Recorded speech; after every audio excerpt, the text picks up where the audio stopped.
And we are live. Good evening, everyone. Welcome to Holy Crap, the Vlogcast, a skeptical vlogcast that tries its best to answer the question of why. This show started as a result of spite and the Streisand effect. When some of us, hold on here, when people on Facebook decided that they were smarter than everybody else, and it turns out they weren't. That was a really bad intro. Give me a break. I'm substituting here for our earless feeder Shujin Tribble, who's in the middle of doing a 36-hour marathon radio stream for cancer fundraising for the Ride for Roswell. You guys know me. I'm the top left corner of the bingo card. As usual, I'm Dalan. Running a bit of a light crew here tonight, but that's okay because I think between the three of us, we have plenty to bitch about tonight. So starting... All porn should be free. Like I said. And speaking of some of our resident troublemakers, of course, in the land where the swamp was supposed to be drained, but they found out the trouble needs a much bigger snake. Good evening, UnrenownedTech. Well, considering the temperatures actually finally started to drop down a little bit, yes, it's getting a better evening, except we just had to go through a whole bunch of thunderstorms to get to it. And my dogs and cats are like, wow! Except for one of them. One of my cats sitting there in the corner going, the hell are you all freaking out over? And you see, here's one of the reasons why I think weed should be legal all over the place. Can you imagine how casual your pets would be if you fed them a little bit of, CBD kibble before a thunderstorm? Don't get your animals high. They're not that high up the food chain as it is. Yeah, thank you, Robin Williams. Exactly.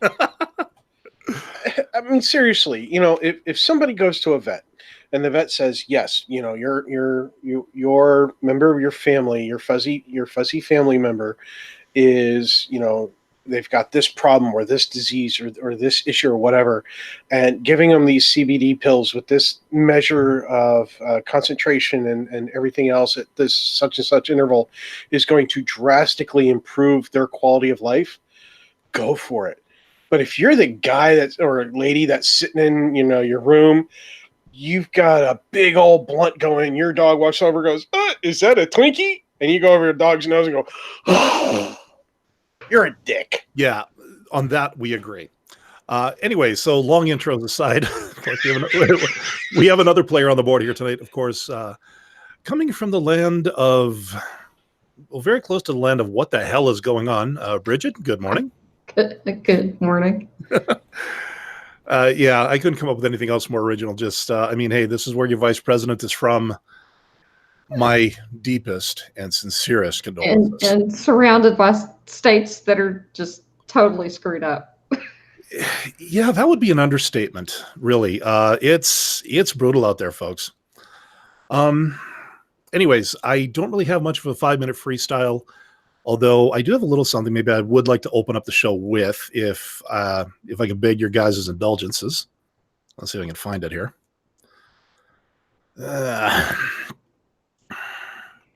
Yes, I'm totally and completely prepared for this show. Can't you tell? What the hell is it? Here we go. Okay, so a friend of mine posted this on Facebook recently. I'm not going to share the screen because I have other incriminating photos on here, but I just thought I'd read it out.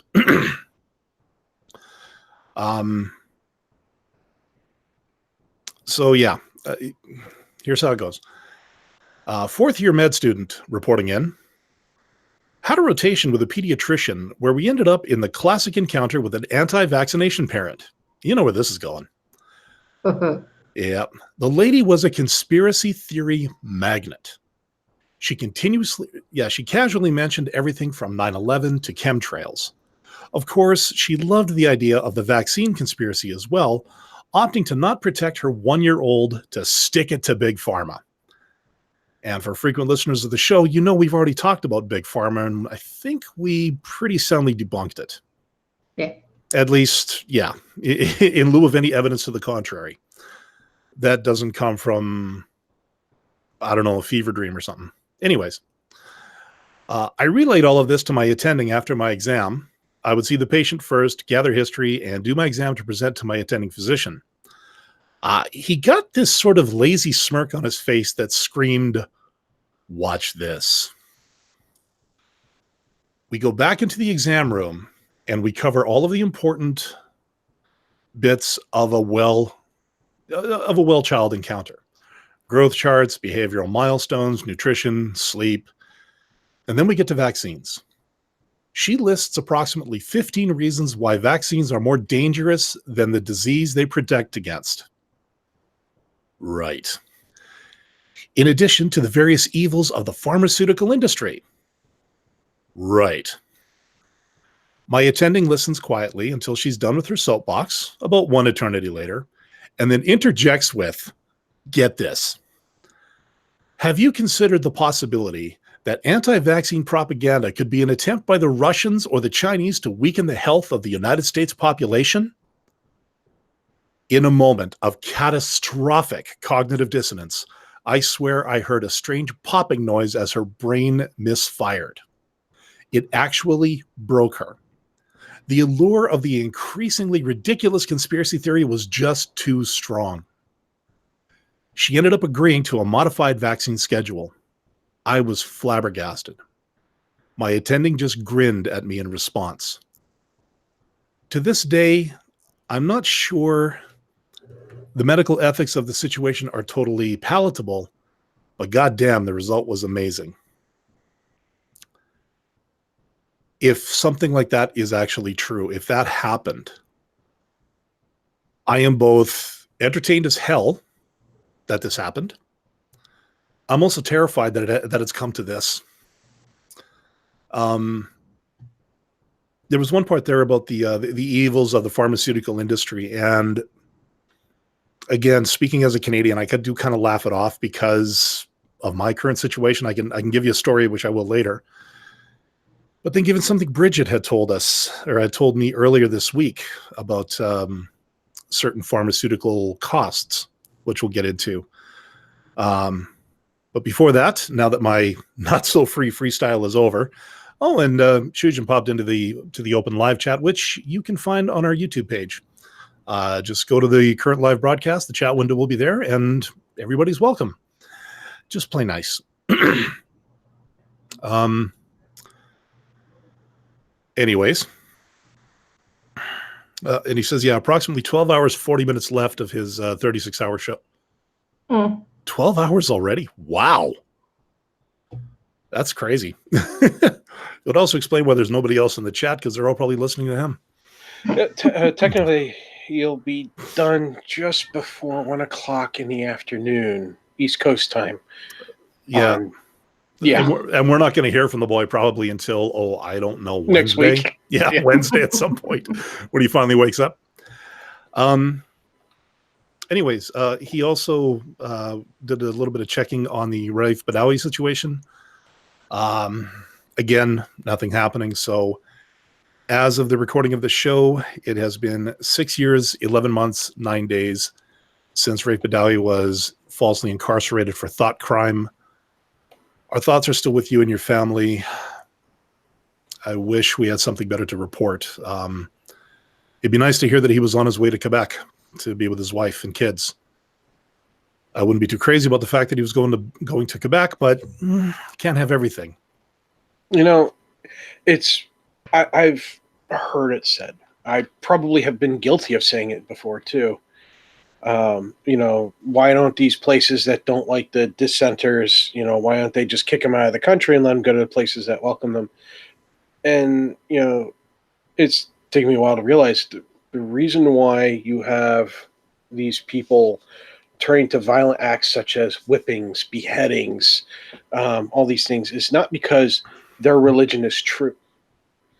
The violence is typically a demonstration of a lack of truth. It's ruled through fear. Yeah, exactly. I mean, it's nothing more than a power control and fear mongering. It's the same reason why. Okay. Any religion that would be absolutely 100% truth would have absolutely no fear of anyone speaking against it. Mm-hmm. And, I think that's the same reason why, in light of a lot of the protests that you see in the States these days, You know, it could be the abortion protests, anti-abortion protests, or any of the others that are out there. Too many to name. And again, there are some rabbit holes I just don't want to go down. Not yet, not now, anyways. Why you don't see a more aggressive response from the establishment? Like for a lot of these big protests, you know, like the riots we've seen in some places to protest, you know, the killing of somebody, or a verdict that really shouldn't, that should have been more aggressive or whatever. You know, why don't you see the police out there, not with tear gas, not with water cannons, but with everything else that they've got? Why don't you see the military coming in? It's because it would create the same regime of fear that these other places that we accuse of violating human rights are also currently doing. So at least in that respect, we're not quite like them yet, but that could be me. And hey, just joining us all the way from over the pond. Hopefully he can hear everybody. It's Joseph. Good morning, sir. Good morning. Yay, he can hear me. And I can hear him. Can you hear Brigid? Can you hear me? Yep. Good. Wow. Hey. That seems All right, to be... now, Joe, don't touch anything on your computer. Well, no, I don't think it's on my side, actually. I think it... Well, anyway, that's a rabbit hole to follow. Shujin's not here. We'll just blame him. yeah. Hey, you got it in one. Awesome. Folks, just, if you think I'm a little bit goofy tonight, I'm on medication. I've had a sinus infection, sinusitis, and everything else, and been on a bunch of stuff. And this is the first time I've had coffee in a week. So between being past my medicated bedtime and this, I'm going to be a little goofy tonight. Yeah. Okay, so just to get the last piece of the formalities out of the way, this is episode 262 on the docket, Your Honor. Potpourri for 300, please, me. Again, because, well, I'm the one kind of in control tonight because, again, Shujin's out doing his thing. He needed me to do this thing. I was a little nervous about doing this thing. I still am, so... But it also looks like it's just us. I don't see anybody in open chat. Nobody's DMing me in Discord or anything else, so I'm going to take a big breath. I feel better now. So, yeah. So Potpourri, kind of no real subject tonight, no real thing. But I did want to lead off, Bridge, with what you showed me earlier this week, because I think this is something we need to talk about. So can you please remind the audience of what the hell it is we're talking about here? We're talking about the price of pharmaceuticals in this country compared to the price of the same pharmaceuticals in Canada. Okay. So what's the medication that you're talking about? It's called esketamine. Okay. What is it? It's a nasal inhaler that has like a little bit of ketamine in it that's good for depression and seizures. Okay. And it just came out recently. The price on it, I don't remember exactly the figures that I sent you. I'd have to go back and find the text. It was over $4,000 a month to $8,000 a month, depending on the dosage here. And it was what, 500 to 800 there, something like that. Geez, yeah. I wonder what my $30 medication. Here it is. Was $30 after my insurance discount of $80 off of it, which would have cost me. So without insurance, yeah, he's got the actual numbers that I sent him, but I can't remember what they were. I've got them. So per month, that medication runs between $4,720 and $8,640 US per month. Comparatively, $590 to $885 Canadian. Now, some people would throw, oh, well, if you factor in the exchange rate, if I factored in the exchange rate, it would be reversed. Okay, this is crazy. We are talking like a tenfold. Well, I don't know if we're talking 90% less in Canada for the same drug. Now, Brigid, is that assuming your same level of coverage in both situations? Mm-hmm. Okay. Again, I just wanted to make sure everything was like we were all being equal here, like with no subsidies or anything like that. Like for me, earlier this week, I went to the pharmacy. I had to get a refill, my last refill on blood thinners and a cholesterol med that I take because, I'm getting old. And I walked away after having paid about $75 for both. And that is basically, that's enough doses for 100 days.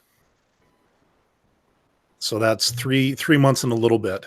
And I paid under $100 for 2 medications, one of which is probably keeping me alive right now. Now, I'll grant you that is with medical coverage on my side. I do have a pretty good insurance thing with my job, but still, I just cannot believe that kind of price. And there were some comments after you made that post that were made about, because capitalism. And I feel the need to disavow a few people. Canada has capitalism as well. We are capitalist. Yeah. Norway's capitalist. Denmark's capitalist. Any sort of first world country is capitalist. But we have a recognition of a welfare state. We understand. Sorry, go ahead, Joseph. Yeah, don't confound capitalism with greed. Exactly. That's kind of where I was going with it. And that's also something else, though.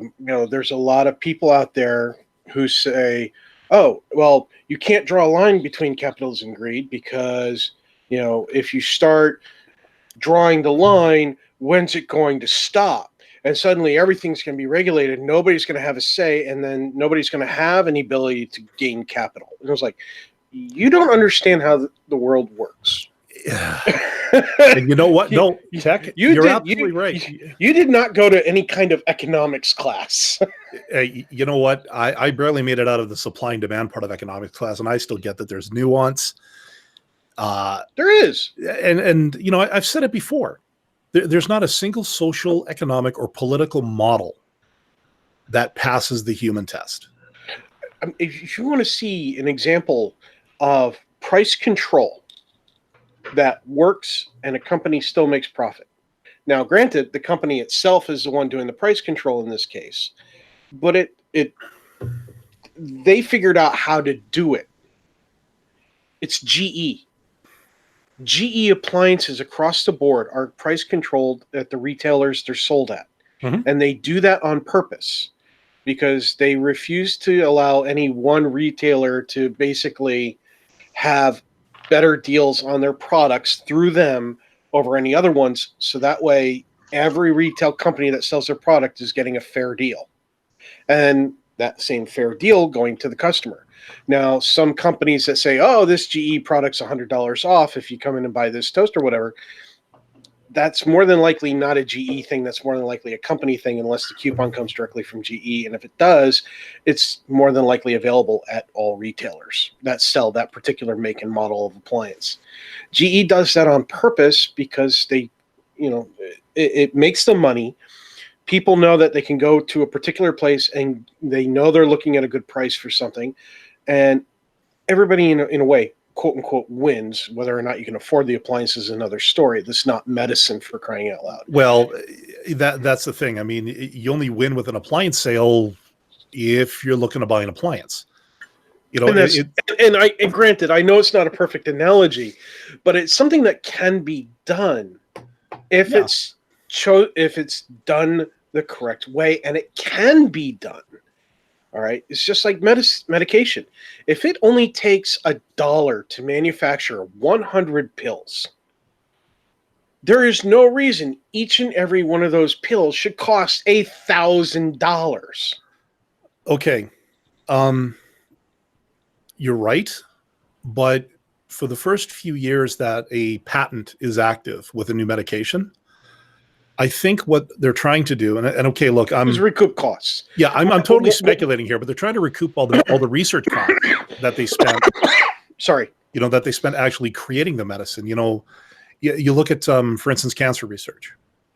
Well, I mean, they're pulling in billions of dollars for research, which is good. Make no mistake. I think it's great that people and businesses and other charities, plug to Shujin, are trying their best to, they're getting in all this money and they're trying to nail down, one of Mother Nature's greatest moving targets.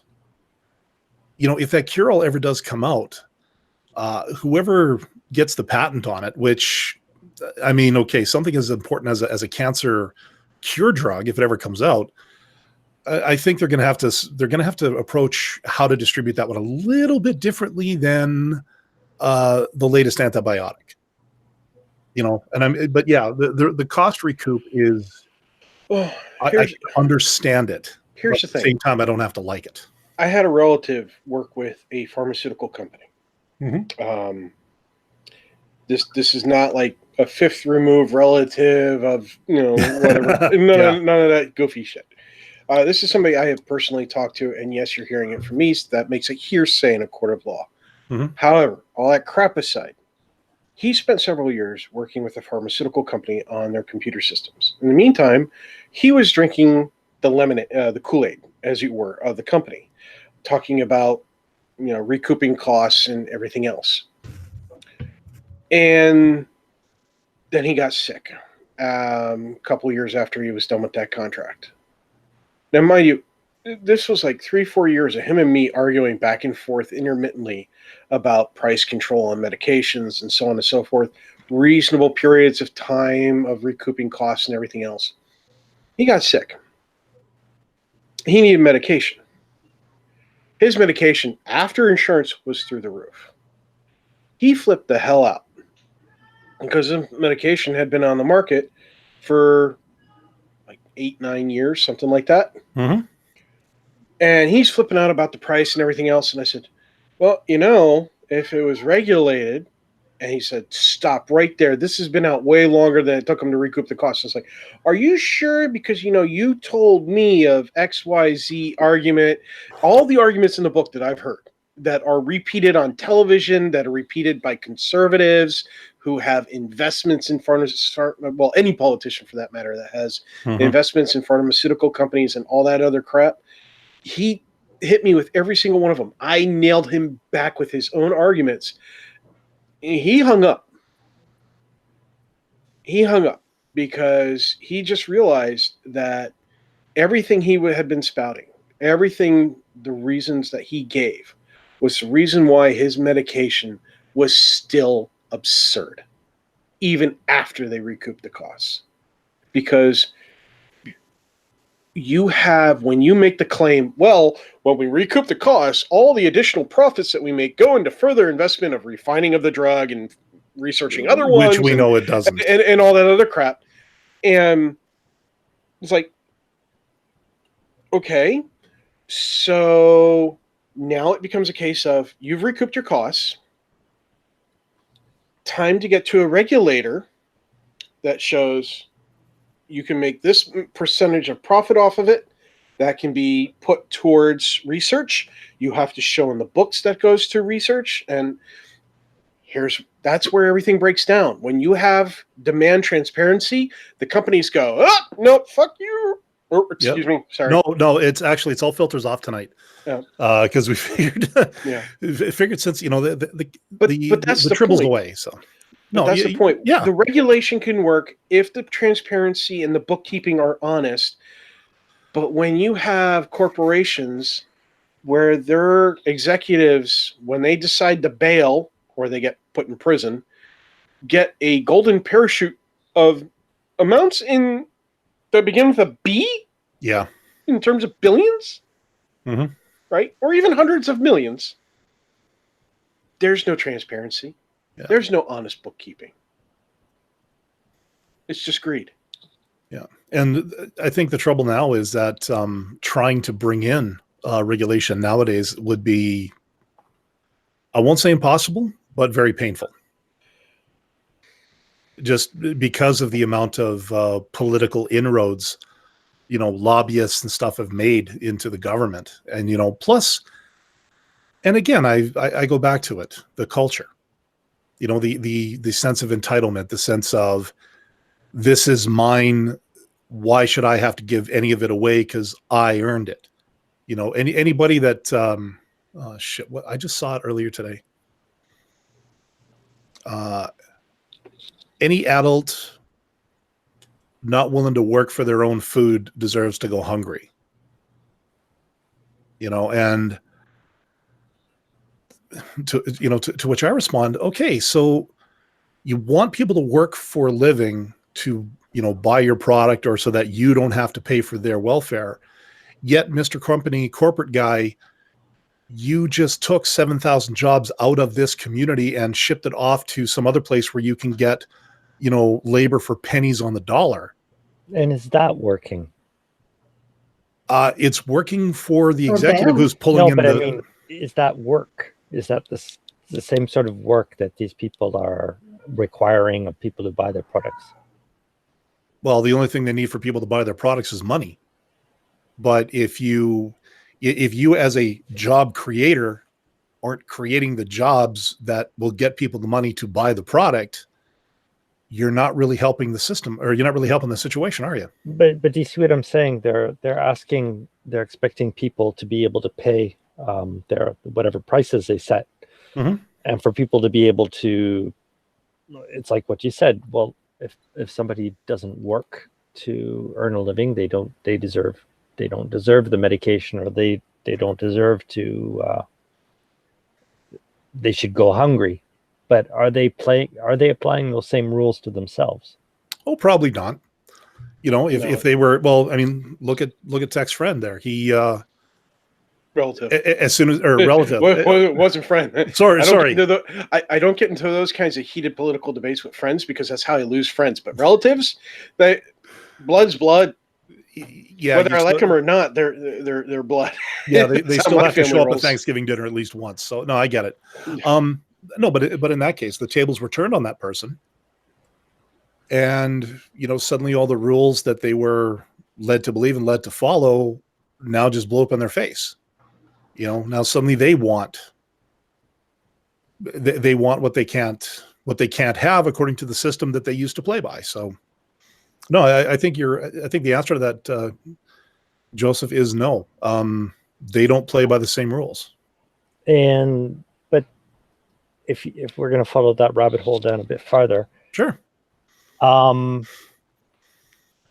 The big problem, and I think this is a big problem you see everywhere, is that nobody's holding them accountable, and especially their customers, because they're going to continue doing this as long as people continue to pay. Yeah.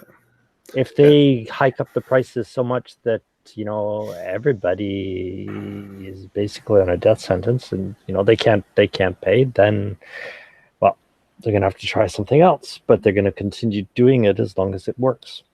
Quote unquote works. Yeah. So which kind of begs the question. So for this drug that Brigid talked about, that's worth, okay, so it's $8,000 a month. Who in the living hell can afford that? And at least to any degree that the company, or that the pharmaceutical company selling it, is actually going to be able to make decent sales with it. That's the one thing I don't understand. Now, if it's the insurance companies that are covering it, so basically, the patient pays a percentage, like let's say every month you pay X number of dollars into your insurance company, and part of the benefits is that they will cover, 80% or more of the cost of a prescription drug. Well then the pharmaceutical companies can actually afford to bill out at that rate, because it's a faceless corporate, it's a faceless company, an insurance company that's paying for it. They've got billions of dollars because they're busy bilking other people. So we're not cheating the customer, we're cheating the insurance company. Yeah, insurance company's probably not going to pay for it either.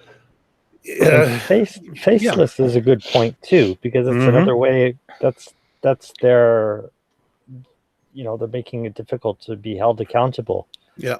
Like, you never see these guys in the limelight. You never see their names in the press. People running these things. No, and anytime you do, you get that. Oh God, what was his name? Scarelli? Was that it? Yeah, Farmer Bro. Yeah, Farmer Bro. Yeah, So one of the second one of these guys actually does show their face. Well, look what happened.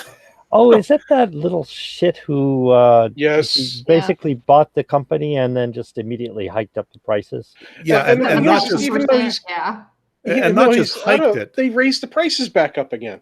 Yeah, but this guy, he did in one fell swoop what the pharmaceutical companies have been taking decades to do. They're just like, it's like the boiling pot, the frog in the boiling pot. They're just turning up the temperature bit by bit by bit by bit until the frog can't take it anymore.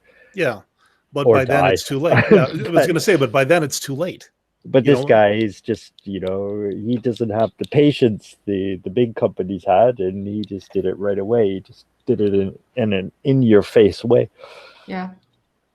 Yeah, and it's, and this is really where the phone calls he must have got from the other pharmaceutical companies must have been quite something to hear. Well, it was either are you fucking crazy, or you got balls, or you demand, depending on who was calling. Yeah. Or you're making it bad for the rest of us. Yeah. But I think when it comes to things like especially life-saving medicine, it's a nuanced topic. To quote every president ever, dealing with healthcare, it's a hard thing. It's not easy. Okay, that was a bad Barack Obama. I apologize. But you have. So of course, the thought is, okay, look, this can save somebody's life, or it can improve a quality of life, or it can actually help people become productive members of society to contribute to the very economy that, spawned this drug. Why wouldn't you want to make it more available? But at the same time, it's something unique. So, of course, somebody wants to make money off of it, or, even at the beginning to recoup their costs. So it does become, at least in my head, it becomes a balancing act between, profitability and social responsibility. Would that be a good way of saying it?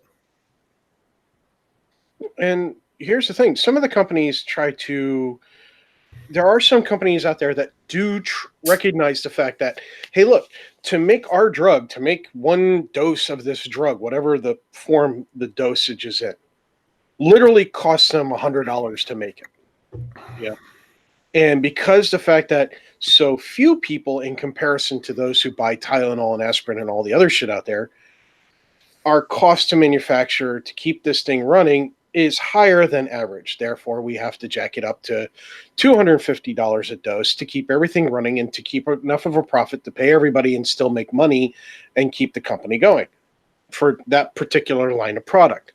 That does actually exist depending on what kind of illness we're talking about and how long it tends to stay around for, and whether this product can actually cure it, or if it's just something to treat and minimize problems and complications and so on and so forth.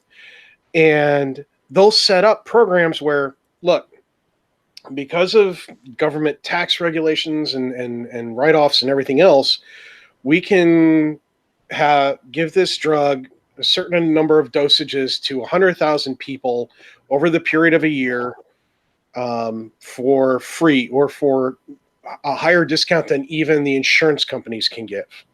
There are programs like that for some of these companies. Some companies have them for themselves, and then there's companies out there that find ways to do write-offs and do it for them, and so on and so forth. And that quote unquote noble, sure. That's great, especially since there's probably a lot of people that need those things that are in the zone of can't afford the fucker.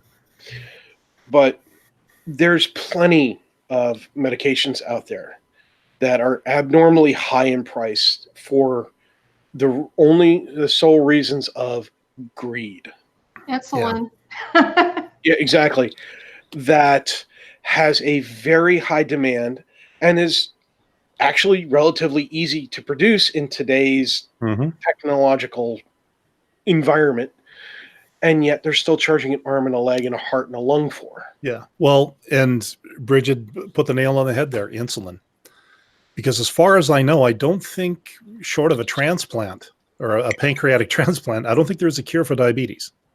Well, according to some religious preachers out there, they have the what the hell is it? Miracle solution shit? Bleach. So, like I said, there really is no cure for diabetes. So yeah, no. So a pharmaceutical company with no scruples and wants to please a lot of shareholders, also who have no scruples. They would recognize the fact that once you're on it, you're on it. You know, it's a life sentence, and it's a lot like, you know, blood pressure medication. Yes, if the person takes better care of themselves, there's a good chance that they could be weaned off of that medication or have it reduced to the point where they don't really, you know, eventually they don't need it. But it still can be a chronic thing. You know, like myself, I've been on blood pressure meds now for, Jesus, almost 15 years, if not more. And I'm probably not getting off it anytime soon. If the pharmaceutical company or if the pharmacies up here were run the same way as they were down in the States, I would be bankrupt right now. It's because of that very thing. Because, like, well, you know what? You constantly need it. Therefore, it's either you pay us this or you die. You know, it's almost extortion. You know, and I'm pretty sure some rep from a pharmaceutical conglomerate or whatever would probably have, you know, 6 tons of word salad to talk about this, and using words that, you know, even the Oxford Dictionary would look at and go, what the fuck are you saying? You know, to try to weasel their way out of it. But well, I know that when I was working as farm tech, we were charging Medicare recipients $1,200 a month for insulin. And that was more the income than they were bringing in. Yeah. You know, and every time I think about that, I just envision somebody like Donald Trump doing the whole, you know. Yeah. You know, but people were dying over it. Because they're trying to ration it out, you know, take it every other day or whatever, and it just doesn't work that way. Yeah, you know, kind of like what is it? Consensual rape. What? Yeah. You know, it's kind of the same thing. Oh yeah, you know, you don't have to take it every day. You don't have to listen to your doctor. Just listen to me, who's charging you, you know, $1,200 a month for this stuff that will keep you alive. Yeah, when your income is $850 a month. Yeah, good luck with that. Mm-hmm. No, it's insane. And, you know, I feel grateful that I live up here, that I have the job that I do, that I'm able to get the medications I need when I need them. I mean, I'll grant you that spat I had with the antibiotic that I had to deal with my insurance company. I would be very interested to know, let's say another 3 years from now, I'd love to go and find out what they're charging for it at that point. And just so you guys know, I was paying with a subsidy, like with a special agreement that I worked out with my insurance company. I was still doling out $1,200 a week for a daily IV injection of a particular antibiotic called daptomycin. And I felt, you know, I felt okay. But, you know, and when I was in the hospital and I was getting it pumped into me for free, well, free for me anyway, you know, we talked about, okay, what is this fixing? And what it was fixing an abscess that had formed during the operation I'd had. Yeah. And they'd said, yeah, you know, you may feel fine now, but if you go home, you know, 6 weeks from now, you're going to wake up and you're going to be in so much excruciating pain, or you're going to have a fever. Like, basically, you're going to die because this bacterial infection is going to go off like a nuclear bomb in your body.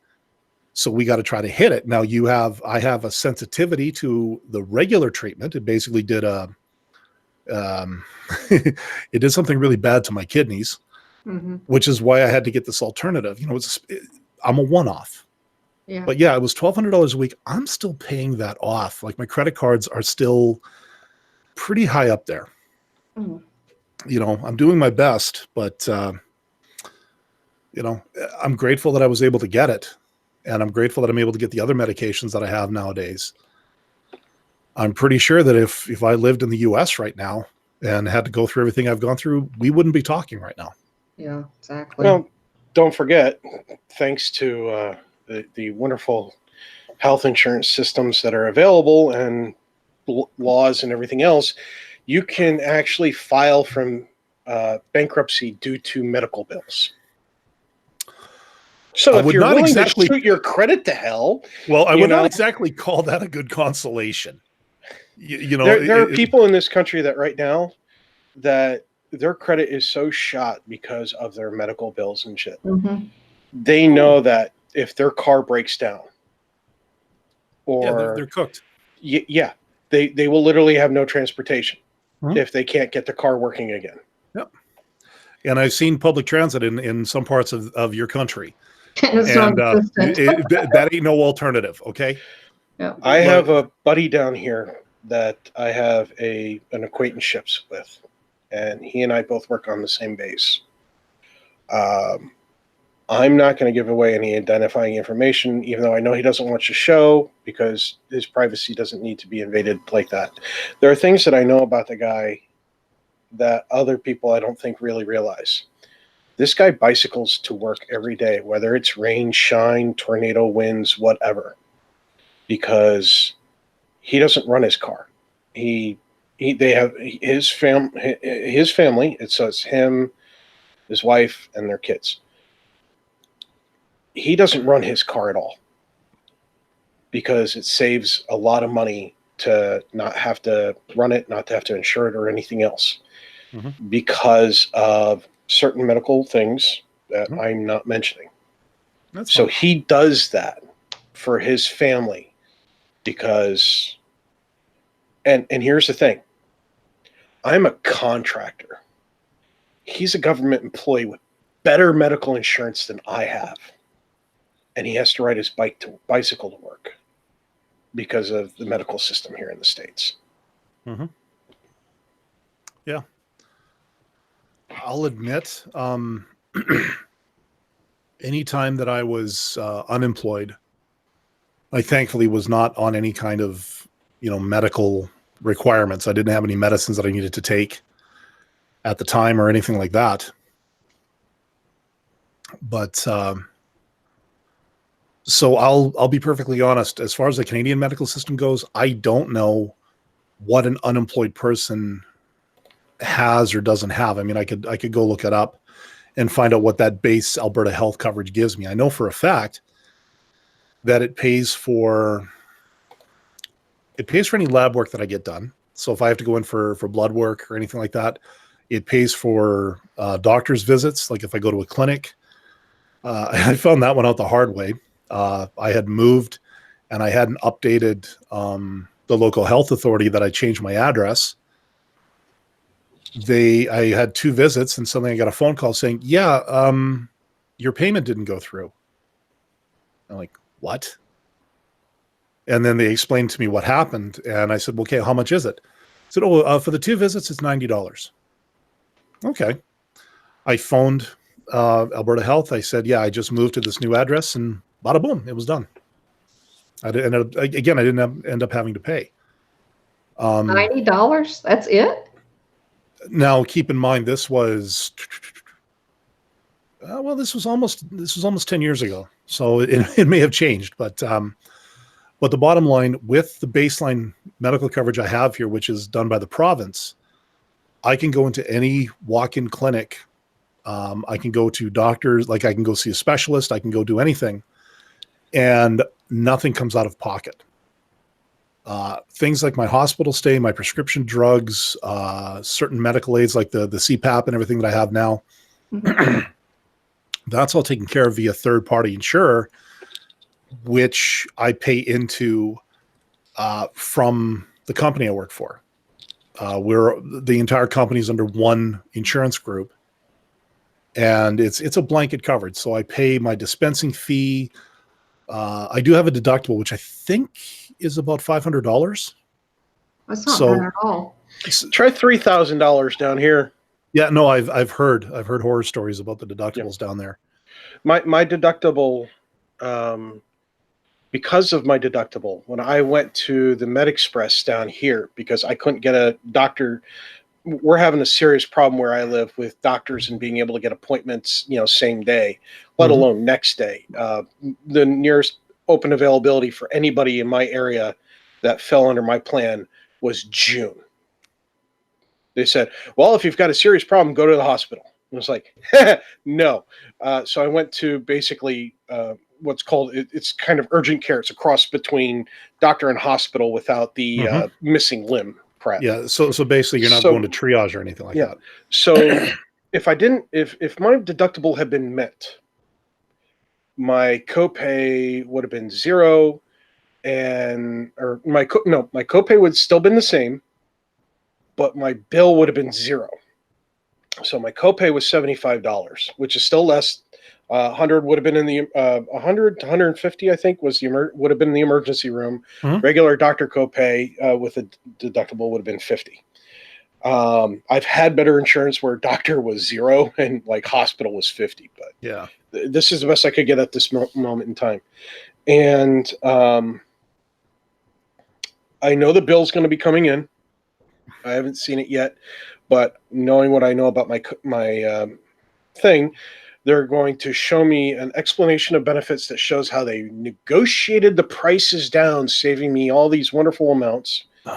And I'm still going to end up owing at least $200-300, which, since the copay is at a $3,000 limit, that's going to take out close to a 10% snag out of it. And then there's the medication. All the medication altogether was about $150. That was after them saying, the insurance saying, well, the medicine, this medicine was actually $110. You're only going to be paying $30 because of us. I was like, I wonder if it really was $80 or if it was just $80 at that dispensary, which, Walgreens, CVS, that sort of thing. How did they justify those prices? Shareholders. That's how they justify prices, man. They justify it to their shareholders. We're always going back to the same situation, and it goes beyond. It goes beyond even insurance. You'll see the same thing happening everywhere. Is that if people aren't, they feel they don't have to justify the prices. And there's another conversation that's hiding is what exactly is profit and what does it do to the economy? Because we're a labor-based market.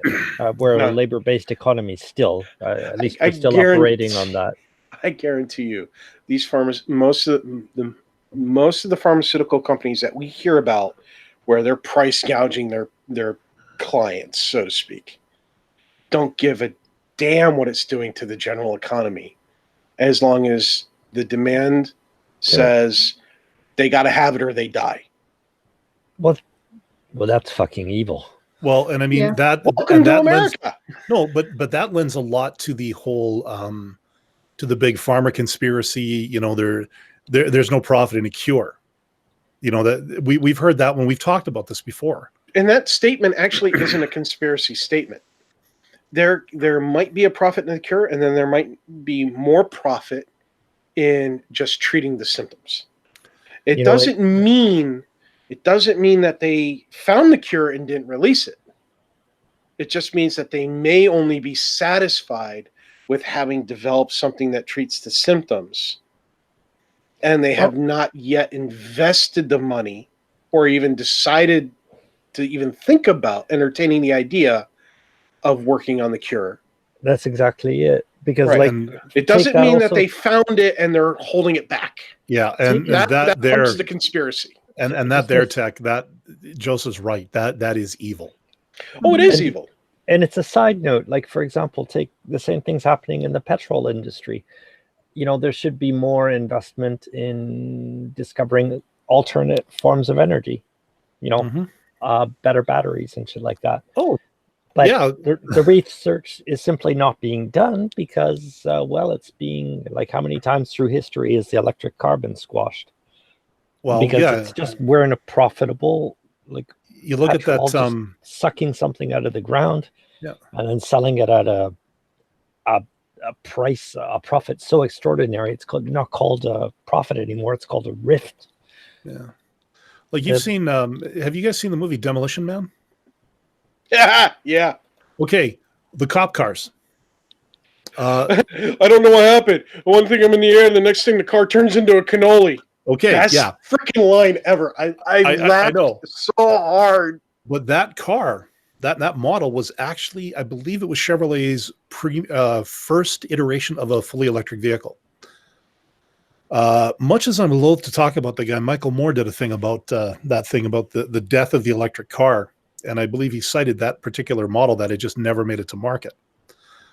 I remember back in university, they used to have the super mileage contest, and engineering students would compete to build a vehicle to go the farthest on 1 liter of gasoline.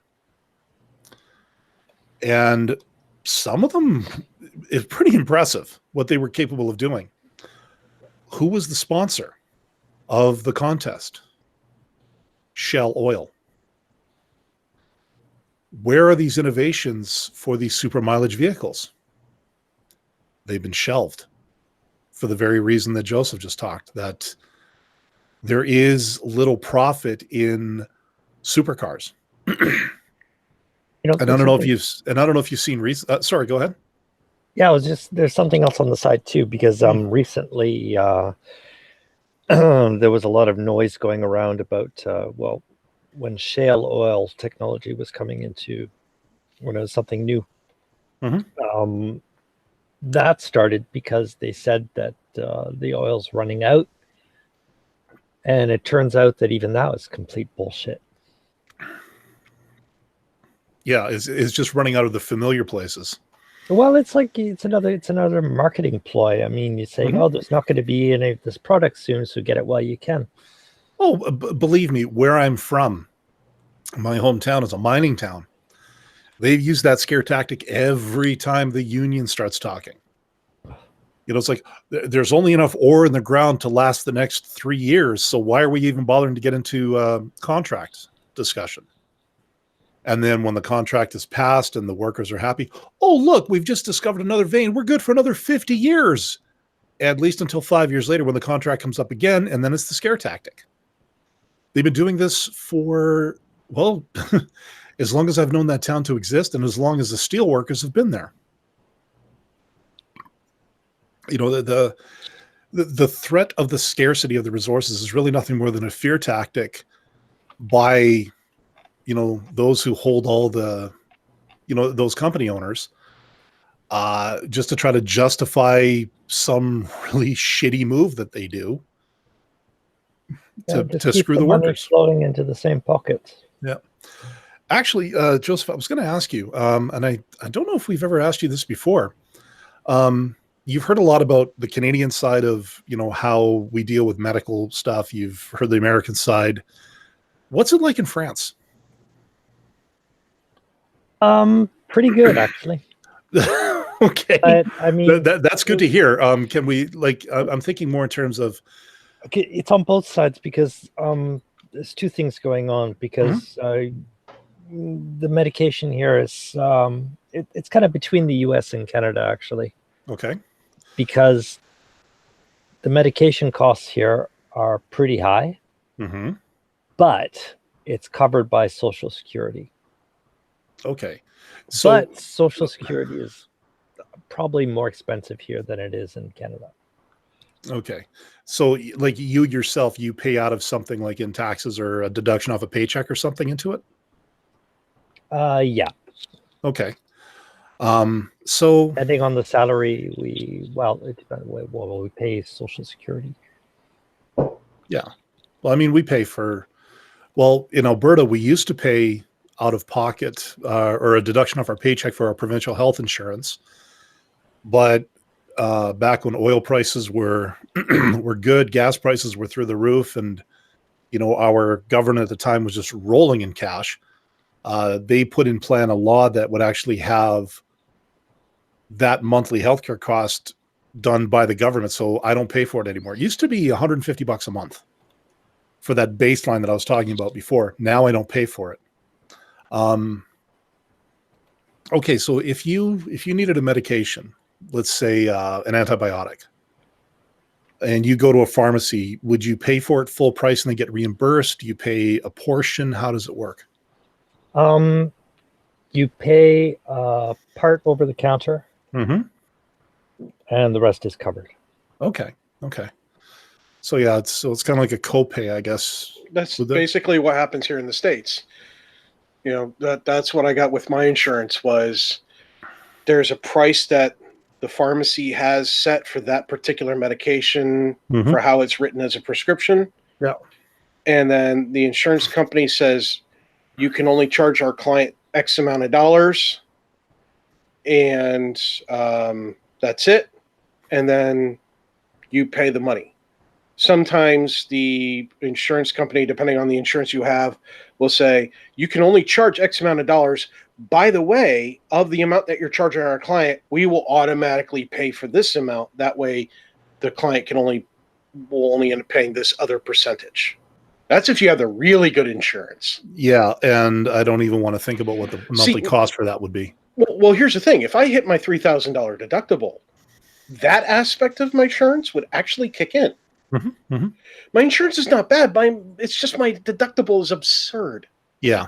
And that's why so many people in the States, when you hear a politician go, oh, just get an HSA card, which is basically it's a debit card that can be used as a credit card that is specifically designed for medical bills and medical supplies. So I could literally use it, the money that's on it, to go buy Band-Aids.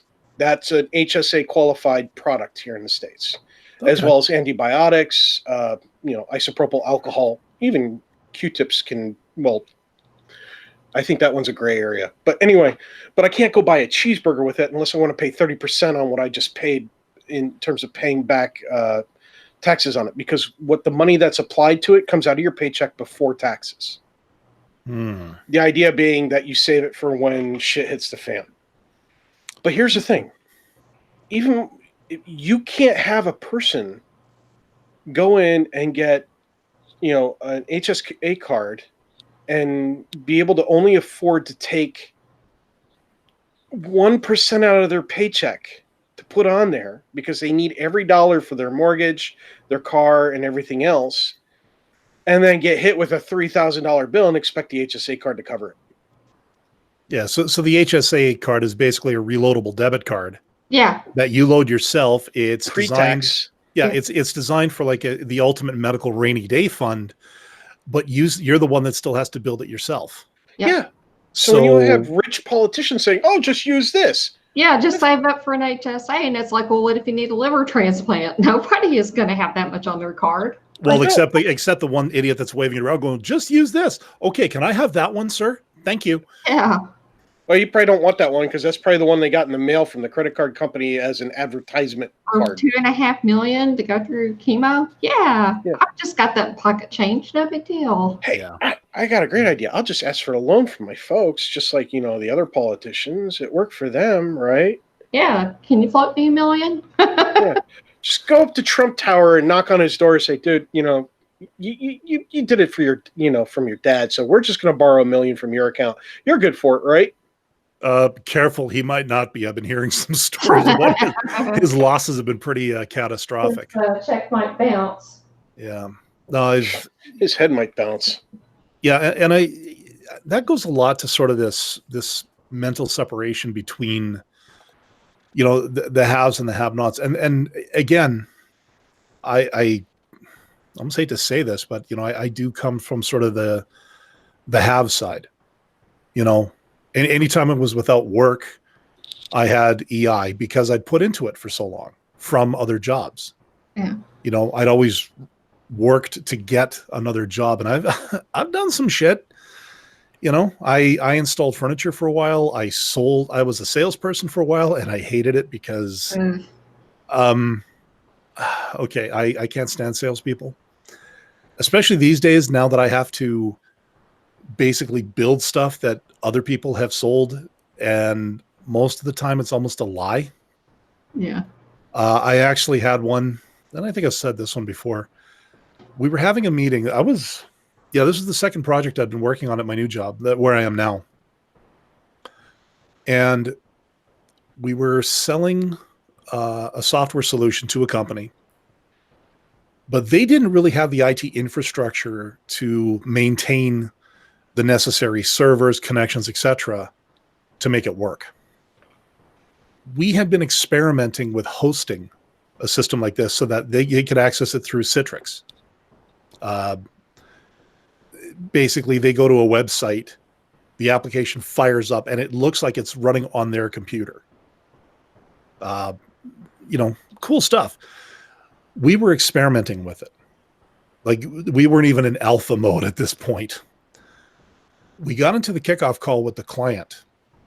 And 5 minutes before the client came on, we were talking with the salesperson, and she said, so we have the hosted system ready to go. The guy who'd been experimenting on it was sitting in the room with us, and he kind of looked at us and went, no, we don't. It's still in heavy testing right now. And the salesperson said, literally, well, you better get running fast because I told these people that we do this all the time.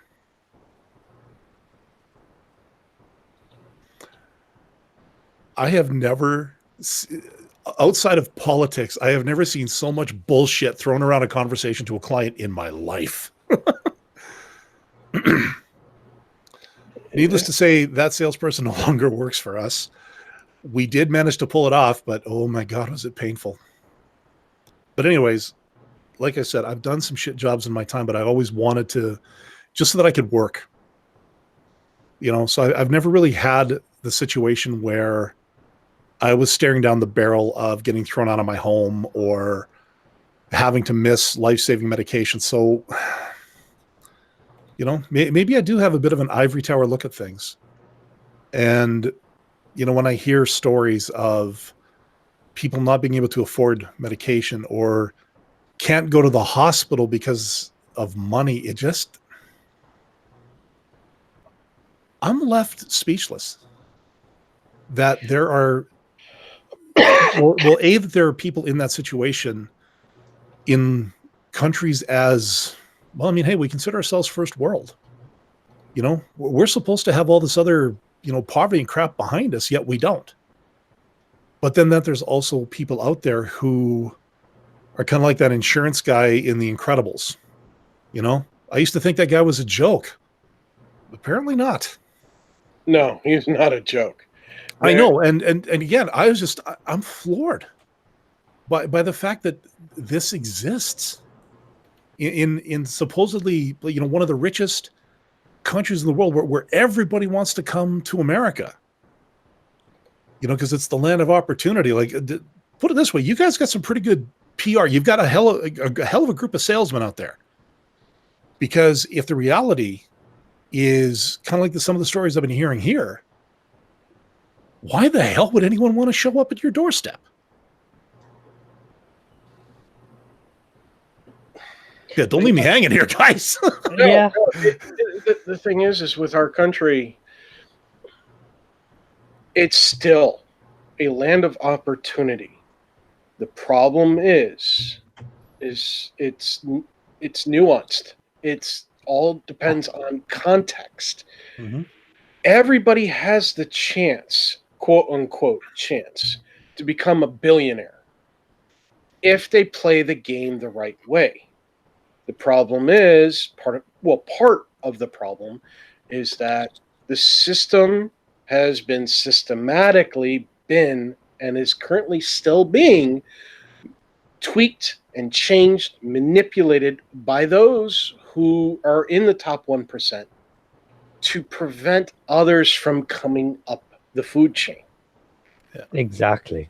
And you have a lot of people right now who are fighting each other saying, well, no, all the stuff you're fighting for isn't valid because you see all these people in 1% here are obviously privileged. That means you're privileged. And it's like, no. You're making inappropriate and analogs here just because the side of the men or the side of the women or the side of the haves and or whatever, this 1% of group of whatever that's controlling everything are ultimately privileged and everything else. It doesn't mean that we need to take away these rights or stop fighting for certain things.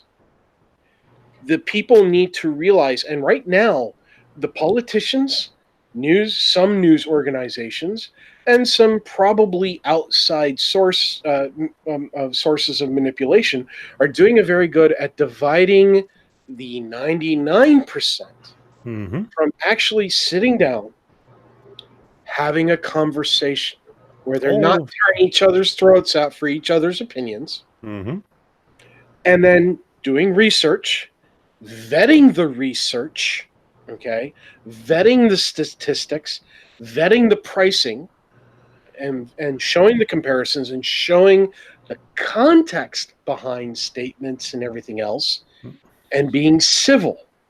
I can sit down with a theist and have a civil conversation, even if they're a die-in-the-wool whatever, as long as they choose to be civil. But if they're taught, or if they're of the mindset that anytime you disagree with me, I have to shut down the conversation, I can't have a conversation with that theist. Case in point, my SO is a theist. More of a deist now than anything. But the point is a believer in something. And we have conversations all the time. And the first thing that we agreed to when we got into a relationship was SO would not try to convert me. I would not try to convert SO. But we knew we would talk about these things to see how it affects each other, to see each other's worldview. Because we want to have a relationship. Therefore, we need to have a conversation. And I love our conversations together because I see their viewpoint, they see my viewpoint, and sometimes we disagree on something, but then we talk about why we disagree.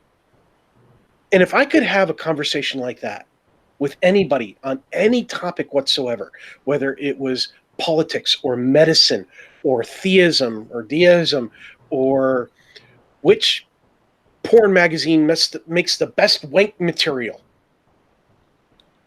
it would be great. And that would be a start. And then other people, should be doing that. And that is the problem. Like these days, reactionaries are the thing. And a lot of the media organizations these days, they want the hot take. They want the clickbait. They want the outrage because that's what sells them. That's what gives them the clicks, the ad revenue that they're expecting. Like you see, there was a movie about that. There was a lady who was a journalist, who was a very good one, a television journalist, did research and things like that. I forget her name. I got to look it up, add the link to it and all that. But they made a movie about her life because her superiors kept pushing her to find more things to get more and more views. Was getting the views, the violence, the negativity, and everything else. And it affected her so badly, if I remember correctly, she ended up killing herself. Yeah, no, probably. To make the news. And that's what's going on right now, except it's happening more so because our technology and our means of communication are advancing so fast that nobody's taking the slower time. Yeah. Growing up, how many times did you used to read the newspaper? Brigid, did you used to read the newspaper growing up? Yep. Okay. When you read the newspaper, right? How long until all you and your friends were talking about something that happened in the newspaper and, telling all your friends around the world about it? All my friends around the world didn't really have any all around the world. Yeah. That's right. Your friend group was a lot smaller, wasn't it? Yeah, we didn't have an internet back then. And when you wanted to talk about what you had read in the newspaper that morning or that evening, how long did you have to wait to tell them? The next day at school. Okay, so you had some time to sit and think about what you read, right? Mm-hmm. Okay. Now, how fast does it take for you have little ones, right? Mm-hmm. How long does it take now them to talk about what's in the news with their friends? Oh, instantly. Mm-hmm. How many people do they talk with? A lot. My daughter does live streaming, so a lot. Yeah. And like, okay, I need to confess something here. So forgive me, everybody. I may have sinned. One guy I listen to, or I watch a lot of on YouTube, is Tim Pool. You guys have probably heard the name. I've heard the name. I'm not familiar with him. Okay, he is politically, and he'll repeat it till the cows come home. He's more of a center left person politically. He has no problem calling out either side of the spectrum on anything. Definitely does not like Trump. He's got a real problem with him. But he's got a real sort of hate boner for a lot of the media these days, because of that whole outrage thing. Like he was actually the guy. You've heard of Vice, right? Mm-hmm. Yeah, Vice used to have like a fairly decent news section. Mm-hmm. He was the guy that created it. He used to work for. He used to be Vice News, but Vice wanted to get more into the clickbaity, outragey thing, and he said, "No, fuck you, I'm out of here." Now he's independent. He's actually got his own. He's working on his own news system now. It's called Subverse, not to be confused with that particular video game that's coming out pretty soon. As a matter of fact, there's a little bit of legal shenanigans going on with that currently. Oh, it's shenanigans. He says games on you perk up. Yeah. But anyways, Subverse is like it's a mobile news system, and it's not just him. He actually has other journalists and not activist journalists on the ground at certain places, like at demonstrations, other events. They covered, I think, one of the last big things in France recently with the yellow vests. And they actually get there and they interview people. Like there's no bias. There's no political leans. It's the facts. It's the figures. It goes onto YouTube. It's, sort of narrated by the people who actually shot the footage. It's pretty good. I honestly, he does call out quite a few people on the left, but that's just because there's a lot of stuff for him to call them out on. But he's not afraid to go after the right as well, despite what a lot of people say. But he's definitely got it in for a lot of these, like BuzzFeed, Now This, Vice, Vox. He's called out the New York Times. He's called out Huffington, the Washington Post on stuff that is just, and what kills me is that I have friends on social media who all they do is retweet. Yeah, well, they do retweet, but they share Now This, BuzzFeed. And by the time I see the article in sort of my news feed, I've already heard about it and I've already had it disassembled by like two other journalists. They'll go like, yeah, you're posting bullshit there, my friend. I just don't have the heart to tell them because I don't have the time or the patience. I'm not Shujin. I don't have the time or the patience to get into a great big frickin' flame war with paragraphs of vitriol between me and somebody else on Facebook. Look, if I didn't work, if I didn't have so many other things to think about, okay, maybe I would. But no, I've even got to the point where if I make a post or if I make a comment on something and then somebody else just rips into me, I'll just delete the comment because, like, you know what? I don't have the time to deal with people like you. Sorry. I'd love to carry on this conversation a bit further, but I have to go to work. Yeah. But yeah, no, I just have a huge problem with mainstream media these days, and just the fact that they're not helping the situation. Like if you have to question every single article that you see, you know, on digital media, and the bad thing about digital media is that if you get called out on something, well, they can just go in and creatively edit it. So unless you've actually captured it, you may never have any proof that they either lied or screwed something up. Archive.org. You'd hope. Yeah. There's a few things missing from there, believe it or not. Yeah. Oh yeah, because it's because they've got little bots going out. Yeah. So like when it comes to they don't catch everything.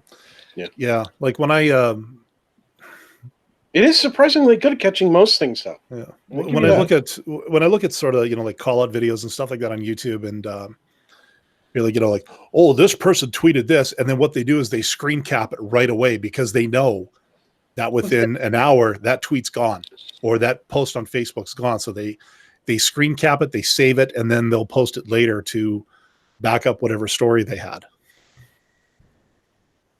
But well, we don't have news anymore. We have infotainment. Yeah. And you know, investigative journalism, there have been multiple times magazines that are still doing it are suffering. Like I don't know if you still read the New Yorker. Yeah. Well, and again, and that's one thing I like about Tim, is that he's trying to sort of keep the old journalism thing alive. Like he's trying to still be an investigative journalist, and he's trying to put a team together with that same passion to do it. So it's kind of a dying art in the mainstream, but you know, maybe on the independent circuit, there's still a possibility. There's a problem. There's another greater problem too, and also how these kind of initiatives are financed, because there's no means. You know, crowdsourcing is a thing nowadays. Mm-hmm. Like example, if you or I wanted to, you know, invest in, you know, give $1 or $2, kind of like Patreon style. Yeah. To a newspaper that does do investigative journalism. If there was some easy means for me to get my $1 to them, that'd be awesome. Yeah. But that doesn't really exist. I mean, like systems like crowdsourcing and like Patreon and all that, I'm sorry to say, that smacks of charity more than anything. It's not, but these, for me, these journalists, investigative journalists, and people who actually do the work. I mean, they're actually doing work. They earn every penny they make.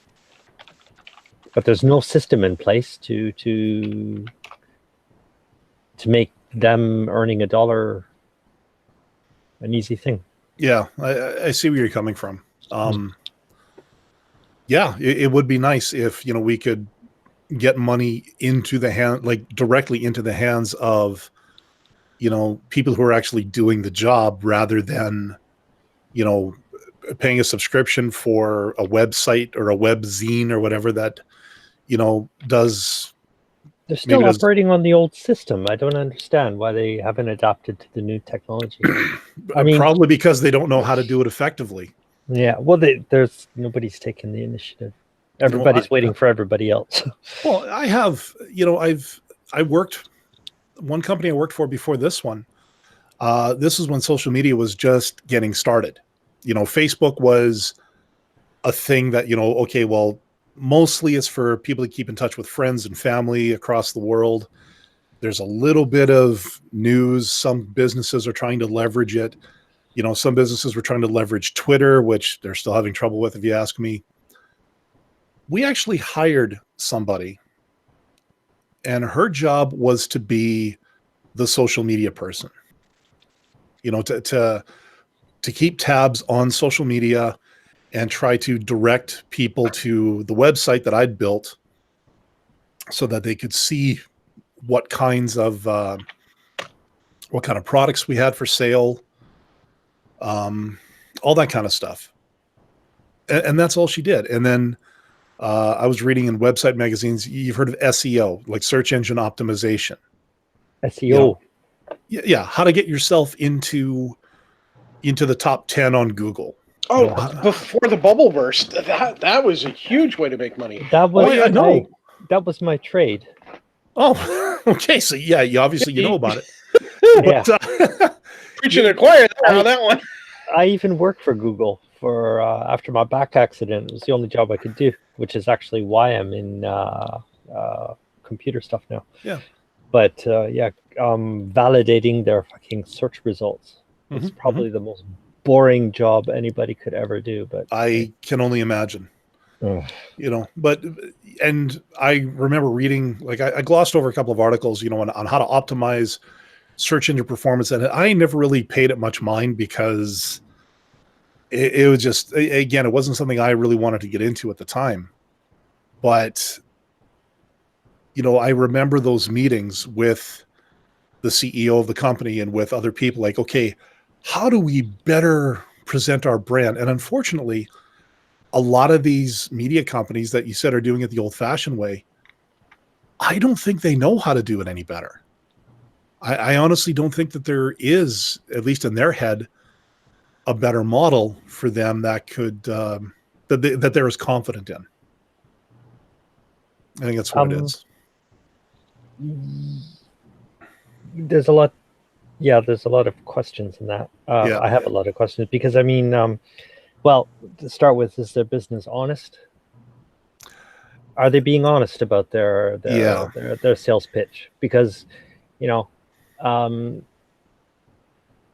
if they're making a profit if they're making an unjustifiable profit, you know, their sales pitch is going to be for the gullible, basically. And well, they have to find a model that works for that. But you know, if you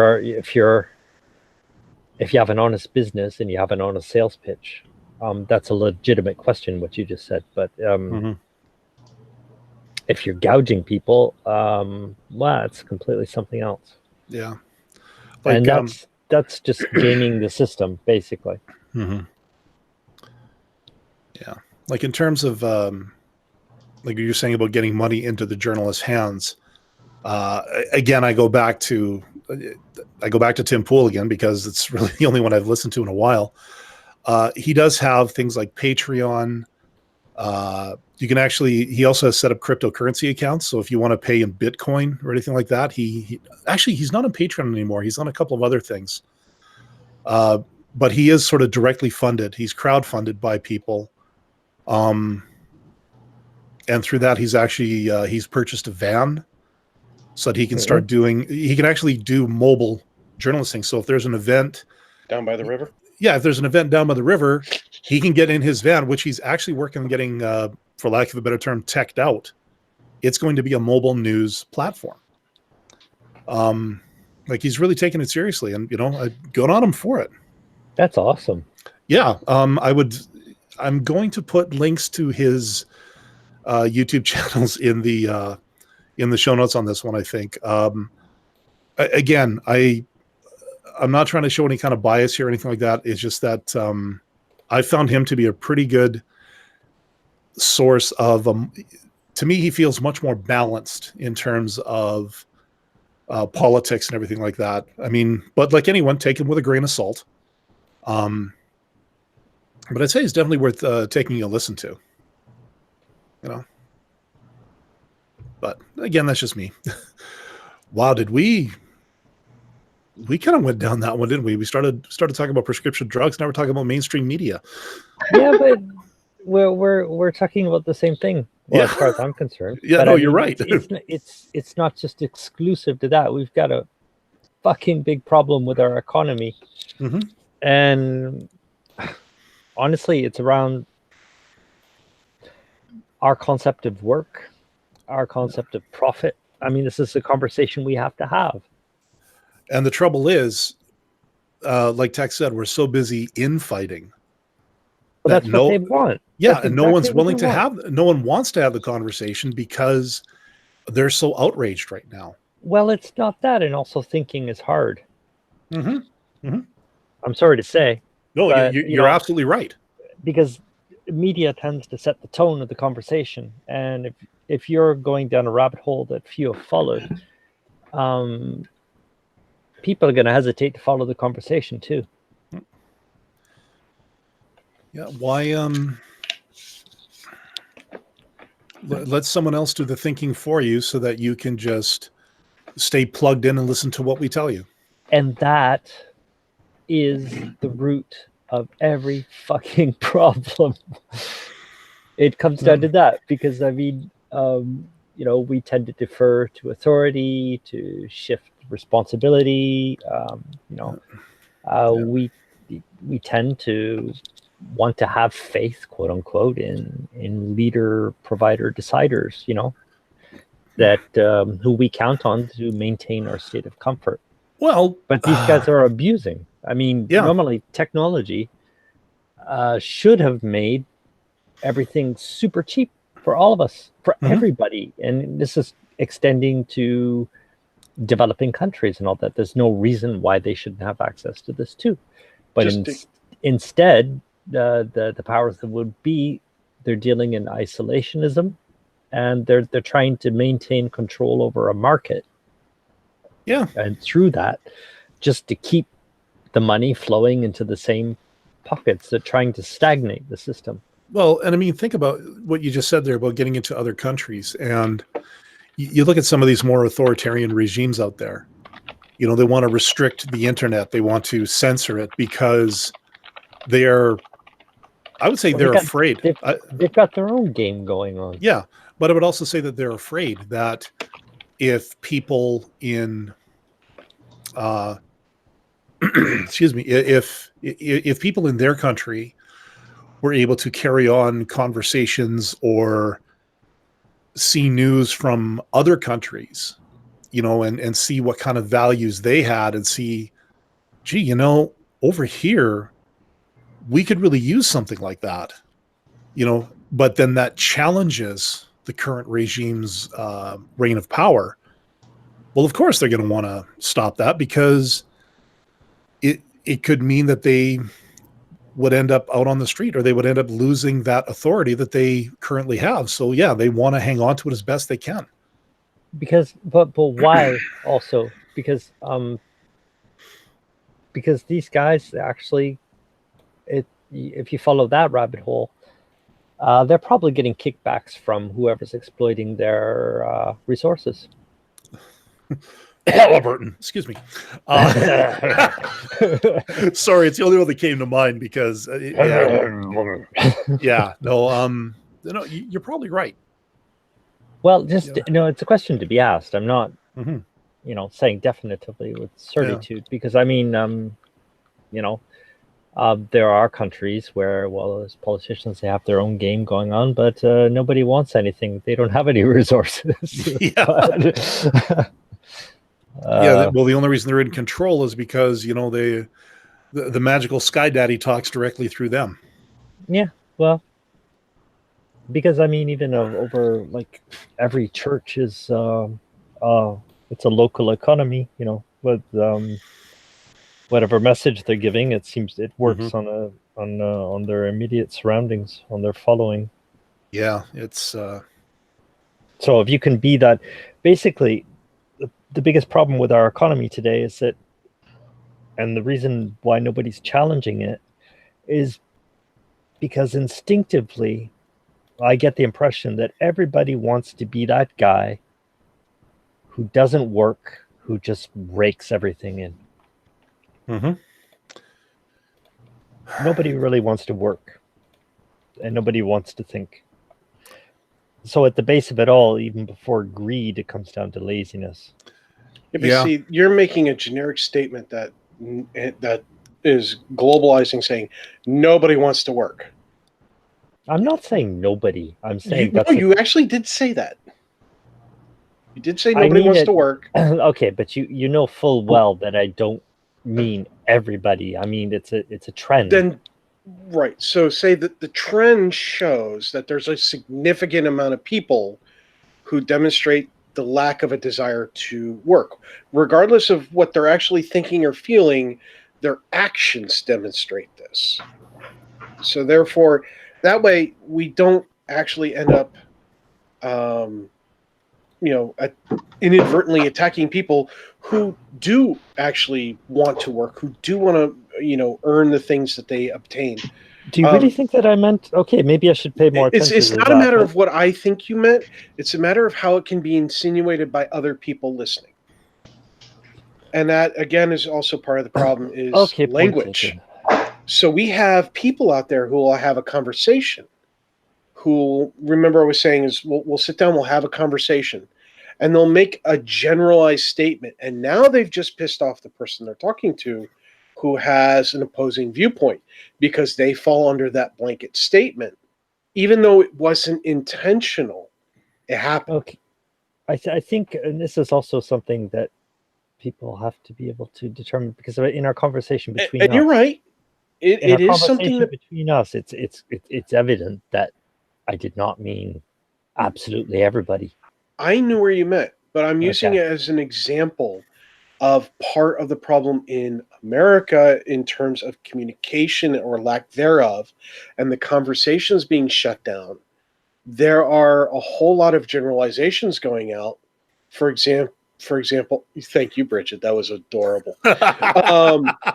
It was in private chat, but anyway, we'll have people who will say, well, if you don't agree with me on this, then you're just like everybody else who's completely against me. And it's like, no, that's a generalized statement. Just because I don't agree with that one particular aspect doesn't mean that I disagree with the statement as a whole. But they take it that way. They take the generalizations. They take those sorts of things as a personal attack. That's why people like that won't listen to, for example, Ben Stiller. But it goes back to having the conversations, Sam and being Harris. able to sit down and have it. There are plenty of conservatives that I personally know, and plenty of Republicans that I personally know. Now, not politicians, but like regular run-of-the-mill people that I can sit down and have a conversation about politics with. And we may end up continuing to disagree when we're done, but we respect each other because we take the time to understand one another. Okay, but that's kind of distracting from a point. My question is simple. If you could earn tons of profit without lifting a finger, would you do it? No. Because for me, the whole earning a profit without lifting a finger thing means that somewhere else in that line of that profit making, somebody else is paying that cost, and doing that work. Okay. And I want to know. This is what I want. And I want to know exactly the context. What I was pointing at. I want to know the context of what is it costing them to make me that profit. If it's I made the company and built it from the ground up, and now I'm the head executive who built this entire company from the ground up. I did all the original footwork. I did all the sleepless nights. I did all the working on the weekends without compensating myself. Right, exactly. And now that I've hired everybody underneath me and I'm reaping the rewards of it, that is one potential aspect of that statement.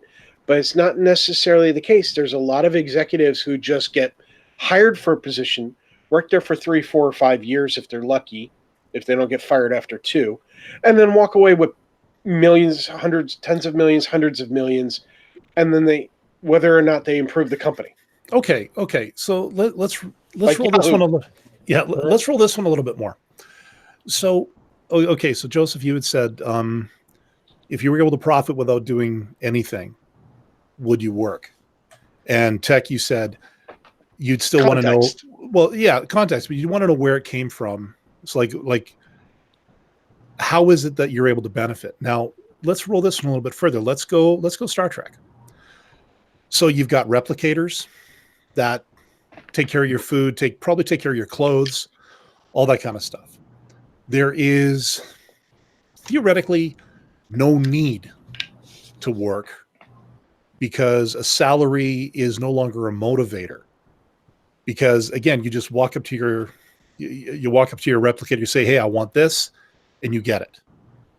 So theoretically, there's no need to get out of your house other than wanting, if you want it to work. So the question is, would you want to? Most people would. Oh, okay. And I say this because wait.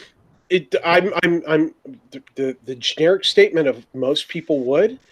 When I'm saying this, I'm thinking of a very specific version of the word work. Okay. See, work doesn't necessarily imply something that you don't want to do. It implies doing an activity, okay, for me. And that benefits more than just you. Exactly. Right. So work is benefiting your fellow human. My work might be painting. And paintings benefit people. Not everybody's going to appreciate my painting, but I'm willing to bet there's somebody out there that will. Or I might be my work might be singing. I used to do choir for over a decade. I may end up joining a choir, and that benefits a lot of people. There are people in Star Trek who are janitors. They've shown them, in certain movies, that there are people who they go in and they just clean things because they're good at that, And maybe they're happy doing it. And it might be. There are other people who strive and work their butt off to get their education so that they can get onto the starships and explore.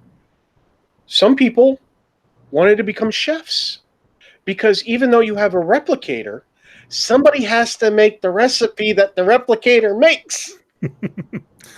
And some people just like a good home-cooked meal once in a while. And they've all, in no matter how many movies we've watched, they all agree that there is a taste difference between home-cooked and replicated, which means there's something going on that replicators are not perfect. Well, okay, but I guess the point I was getting at... nutritionally perfect. Yeah, I guess the point I was getting at is if survival, like basic survival, was not dependent on you having a job. So if you knew that you did not have to work a day in your life and nobody else had to carry that for you, would you still go out and do something? Or would you sit home and play video games all day? Well, I don't know about Brigid, but I get bored out of my mind pretty damn quick. Yeah, I think so. It's hard, but the kind of thing, it's not only is it impossible to make a blanket statement about this, but it's impossible to know everybody's mind. That's true. And I honestly think that if tomorrow... You're also looking at a different society. Yes. Because don't forget, thanks to First Contact and everything else, we learned that the world went through another war that almost devastated them. And while Zephyrin Cochrane did make his discovery of warp travel in the ship, he was thinking money. It changed their mentality. Yeah. No, I guess I hear so. kitties. It's just I don't know. I think back about a lot of things I've been hearing lately about certain economic plans and the resulting, what would result of it. I'd like to think that there would be an adjustment period where, there'd be a lot of people just you know what, I don't have to do anything. But then after, a couple of years, people would eventually start doing something. Like you said, it could be painting, it could be joining a choir to entertain. There was a study about this somewhere. I would very much like to see that study because... how can you... I think it also has to do... I think it has a lot to do with moral integrity, actually, about the ability to think for oneself. I mean, who would want to be dependent on another human for survival? I mean, basically, when you're not working and your income is coming from elsewhere, that's exactly what you're doing.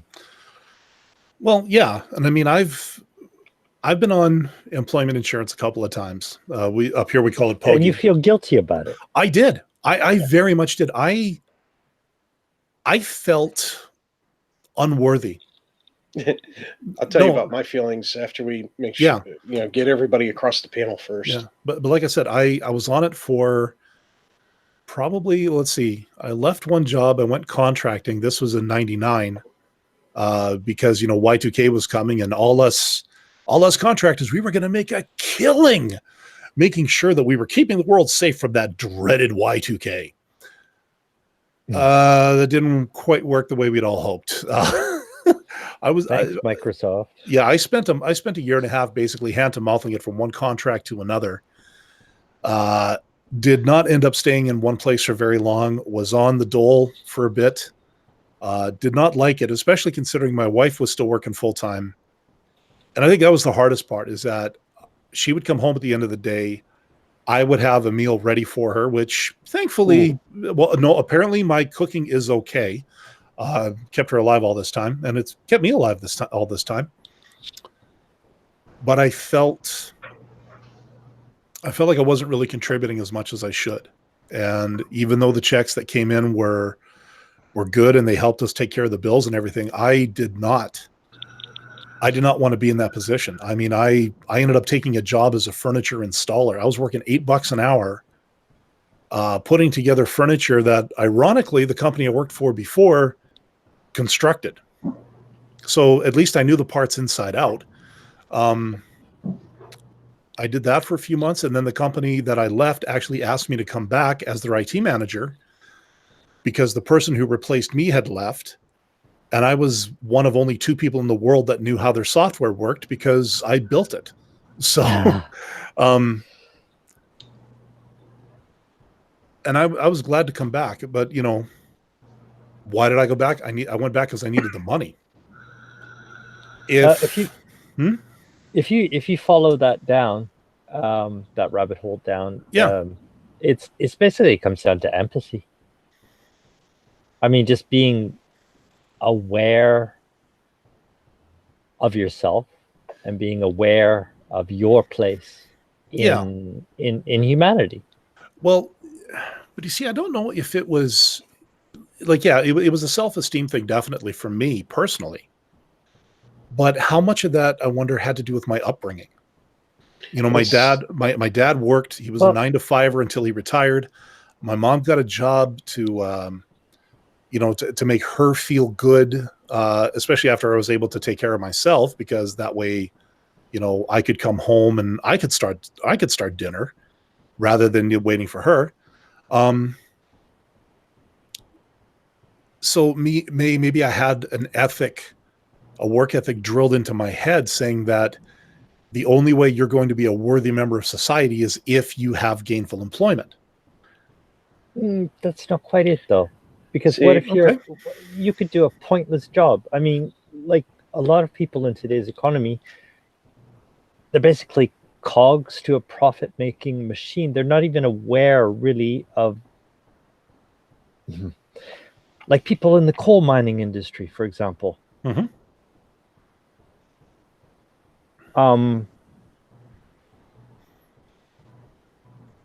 Or somebody working for an insurance company.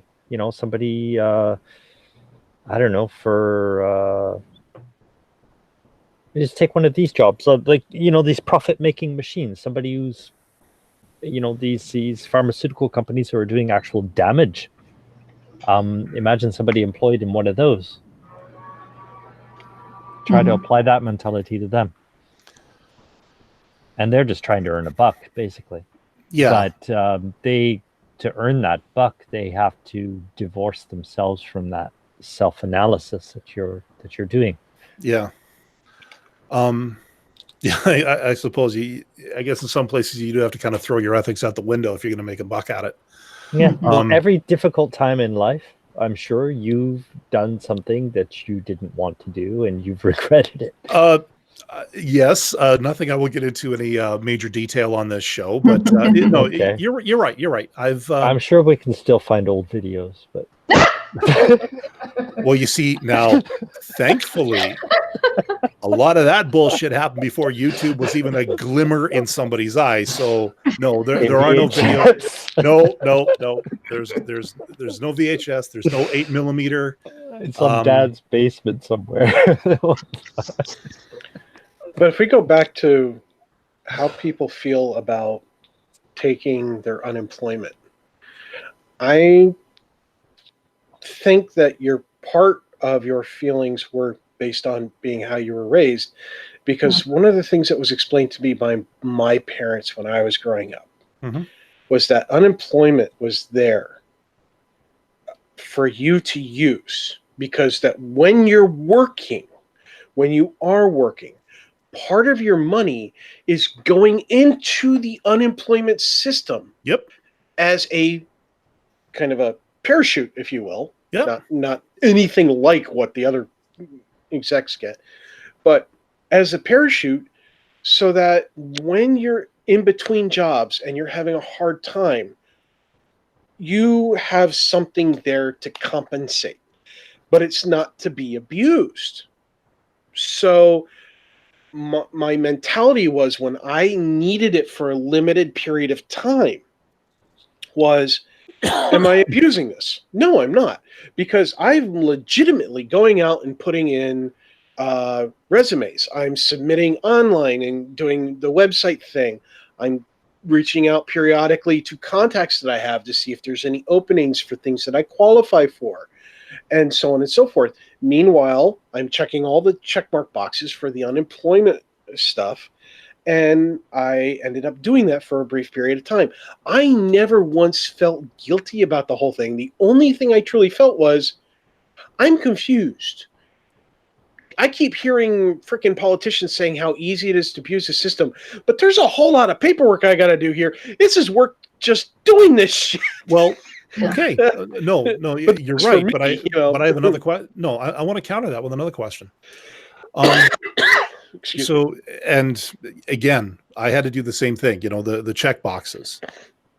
But when I submitted that form, because back then we actually had to go to the office and hand the form in. Well, the first time I did it in person. Yeah, but I did not have to show. I did not have to show them photocopies of the applications I'd filled out and submitted. I did not have to show them proof of where I'd sent resumes. See, I didn't have to do any of that for my first submission either. Yeah, but it was just a continuing process. After the fact. But Tech, what I'm saying is, when you talk about people gaming the system, now this is my cynic coming out. Yes, I actually do have a cynical side. When a person wants to game the system, if all they have to do is fill out the check marks and send it in, if there's no way to vet those check marks, I'm not sure what it's like in the States, but if there's no vetting system in place, then it's fairly easy to game, I would think. I'm thinking each state does everything a little bit differently. Probably. Because part of the process here in Maryland is that if you're on it for a particular period of time, they send you to a mandatory class that you have to go to for a couple days. Oh, wow. The class teaches you two things. Number one, how to write your resume for the job that you're applying for. Two, how to interview for the job you're applying for. Guess what? So I've been to several different colleges, even though I don't have a degree. I'm like I tell many people, I am a multi-tool. I am a jack of all trades. I'm not a specialist in anything. I'm the handyman in IT. So, one of the things that I found in every university was all the universities had some kind of thing like that. However, not one of them was mandatory. They were all either electives or after hours kind of volunteer thing. And in some cases, they were only available for a very short window in the entire semester. And if you didn't take advantage of it at that tiny little window,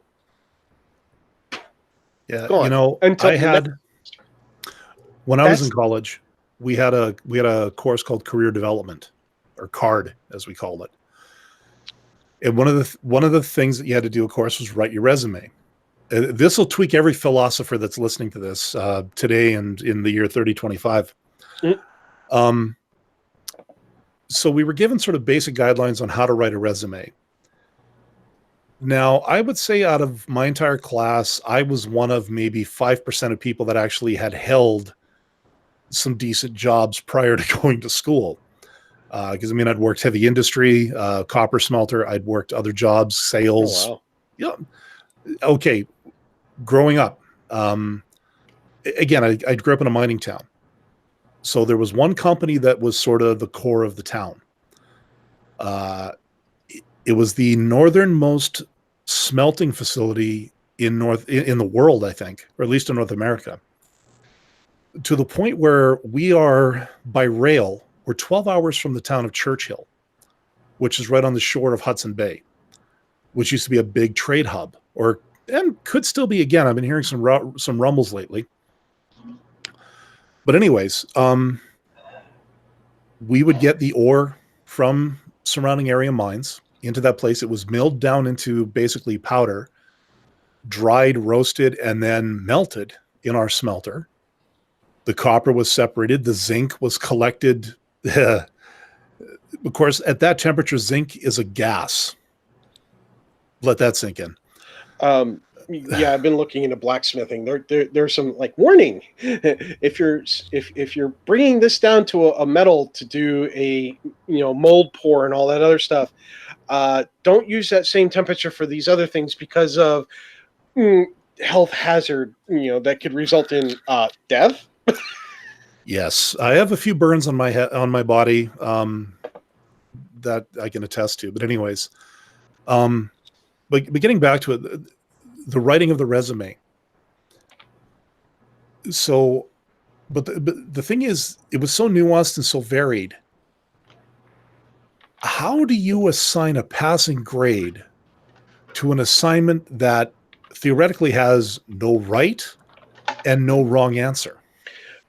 Well, as far as the writing the resume thing and interviewing the resume thing, they were following a template, a generalized template that worked in more cases than not. Yeah. Right. And so while you may not get everybody a job because you're having them write these resumes and these generally accepted, I'll tell you this right now.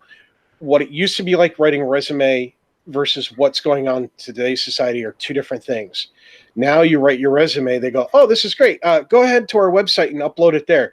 You upload it there, it parses it, and you still got to fill in your resume all over again, but in their website format. Do you remember, I don't know if you ever saw these, they were business cards, but they were cut from a CD-ROM. Do you ever see those? I still have one. Yeah. And somewhere. Yeah. So if you threw those into a CD reader, I think it's got PC Doctor on it. Yeah. well, no, there was a guy, he was actually marketing these, that this would be your digital resume. So people would drop that into their computer and it would fire up and it would have your resume. It could have, you could buy blanks. Yeah. Or if you do multimedia, you could have your portfolio on it. One guy, for a senior project in college, the same course I took, he actually did a resume application, like an executable, where you would fill in your stuff. Again, your work history, your references could be text, audio, or video, and then you would export it out to a file, and a small enough file that you could hand it to a guy on a flash drive, or you could hand it to a guy on a CD-ROM. They could put it in, and they could look at it, and they could actually get a very good in-depth idea of who you were. Now, unfortunately, these days people get so many resumes. I think a lot of places even just scan them, and if it doesn't pick up certain buzzwords in the first 5 lines, it's file 13. It sounded good on paper, but practically no, unless you're doing like unless the job you're going for requires like a type of portfolio. See, here's the thing. When you have states that say, oh, well, if you want to collect unemployment insurance, we have to drug test you.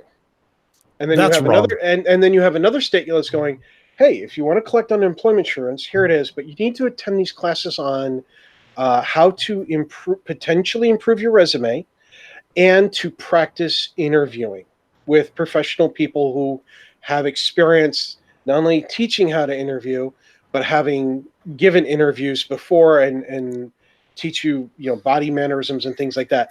Which state do you think is going to be more successful? Because I know the answer to that question. It's a given. Yeah, because they've already demonstrated that drug testing for unemployment doesn't work. Yeah. So again, so the places that still require the drug testing, it makes you wonder, how interested are they in actually helping people get off of this dole and actually become contributing members of society? And to me, I would be asking, why wouldn't you want that? The whole drug thing is to make a statement and to try to prove a point, not to actually help. Yeah, but again, the economy of a country depends on the flow of cash as expenditures to a provider, to that provider paying out its employees who are in turn consumers. It's a cycle. And the more people are working inside of that cycle, contributing to it, the stronger the economy of that country will be. To me, it seems basic. And I know I'm not an economist, so there's probably trillions of nuances here and there about it. But to me, it just seems so basic that if you want your country or even your state or even your city to run well, this is a good model. This is a model to follow.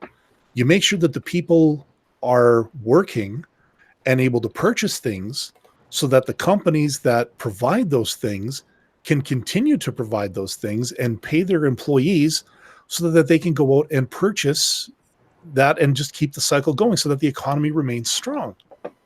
But then you have people, well, okay, I'm going to outsource. So I'm going to deprive this huge chunk of my economic, backing. I'm going to deprive them of that so that because I can make more profit over here, but then nobody's buying my products. So I'm going to have to raise my prices so that only a few people can buy my products. Like, you see where I'm going with it, I hope.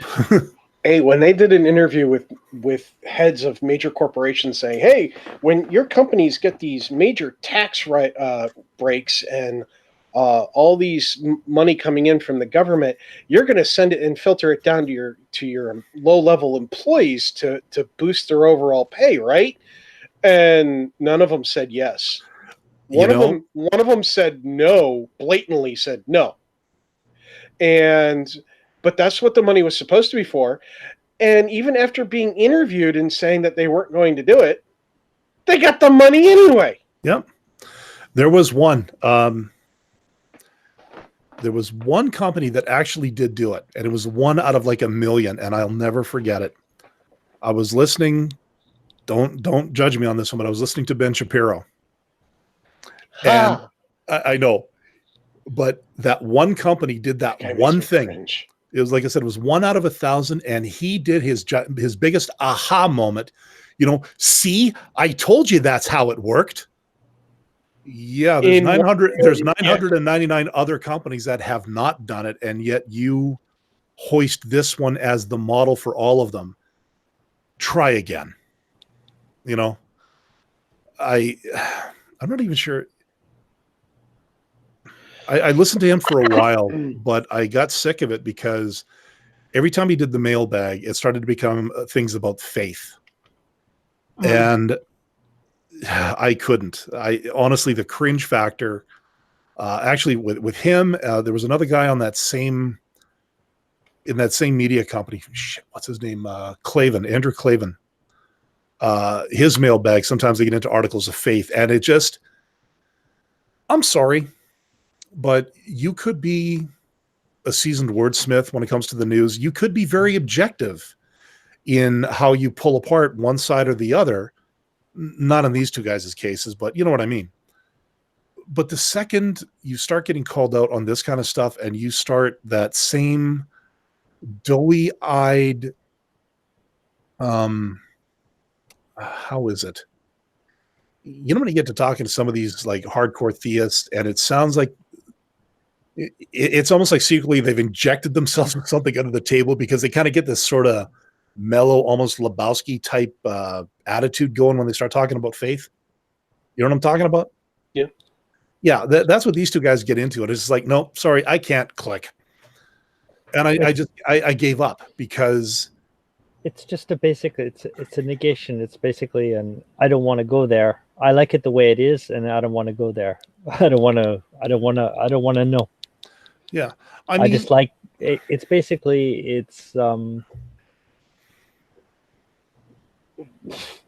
like these ideas come from other people. So basically from a system, from a group of people or whatever, it's basically a faith in the system. So it's a reliance on something or somebody else for survival. And like, it's working, so I don't want to touch it. Yeah, and the way, I mean, even if I consider myself pretty central when it comes to my political leanings. In other words, I'm willing to listen. I'm willing to hear what you got to say. If you're willing to present it in such a fashion that it's objective, or that you're going based on facts, and you're not being too hyperbolic on stuff. And this could be a good segue, because when you hear Shapiro talk about abortion, of course he's so pro-life it hurts.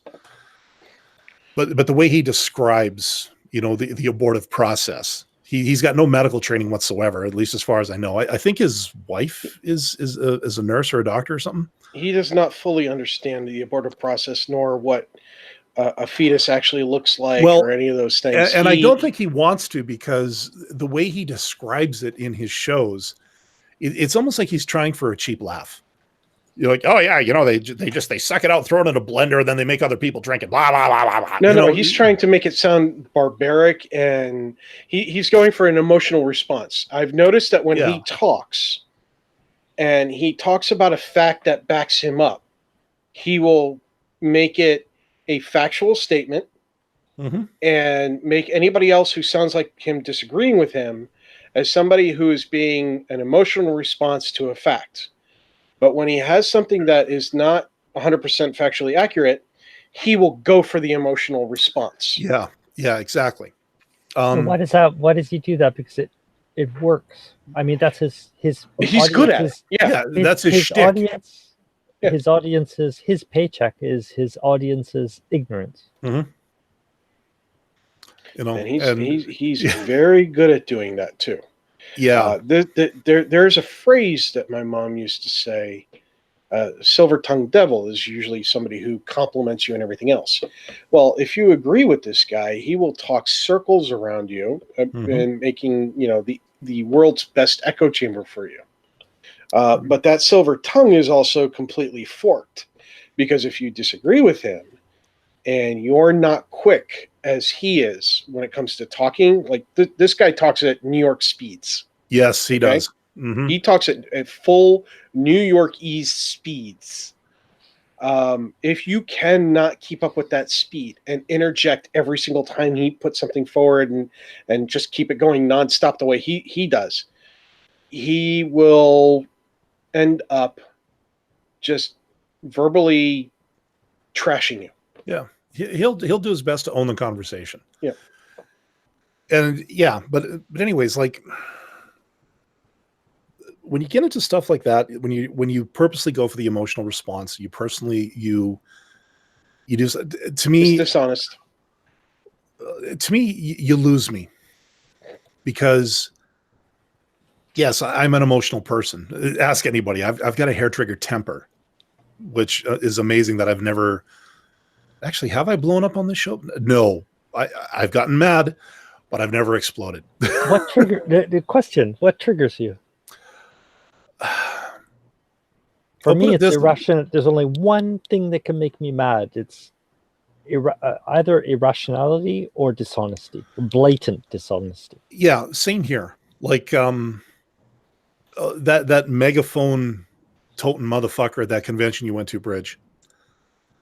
I think I would have had a hard time restraining myself from not taking action against that guy that was a little bit more than just what you guys did. No, they just, again, you've been proven wrong 1,000 times on the same, like, you are the recurring villain on a Saturday morning cartoon TV cartoon show. You've tried the same frickin' thing. Yep. Time and time again. You've been shut down every single time, yet you still insist that what you're doing is right, even though I could pummel you. Part of his audience is buying it. It's working. Yeah. Unquote. And that's it.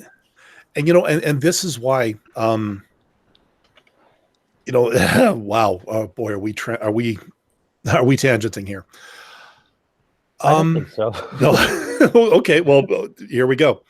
I think we're converging, but anyways. Okay, no, I just saw an article today about 5G. You know, the next wave in cellular technology, the 5th generation. I'm sitting this one out. Don't get me started on it. I'm sitting this one out. Tech, just hear me out before you go off the deep end, because I may shove you there, but we'll see. I can swim, damn it. You show me off the deep end, I still ain't yelling for help. Yeah, you just wait. Okay. So the first part I learned about 5G was apparently Alex Jones. Don't hit me. Alex Jones was railing against 5G.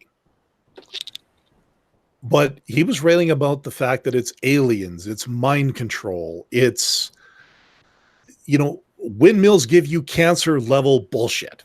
Okay. Wait, 5G, the technology. Yeah.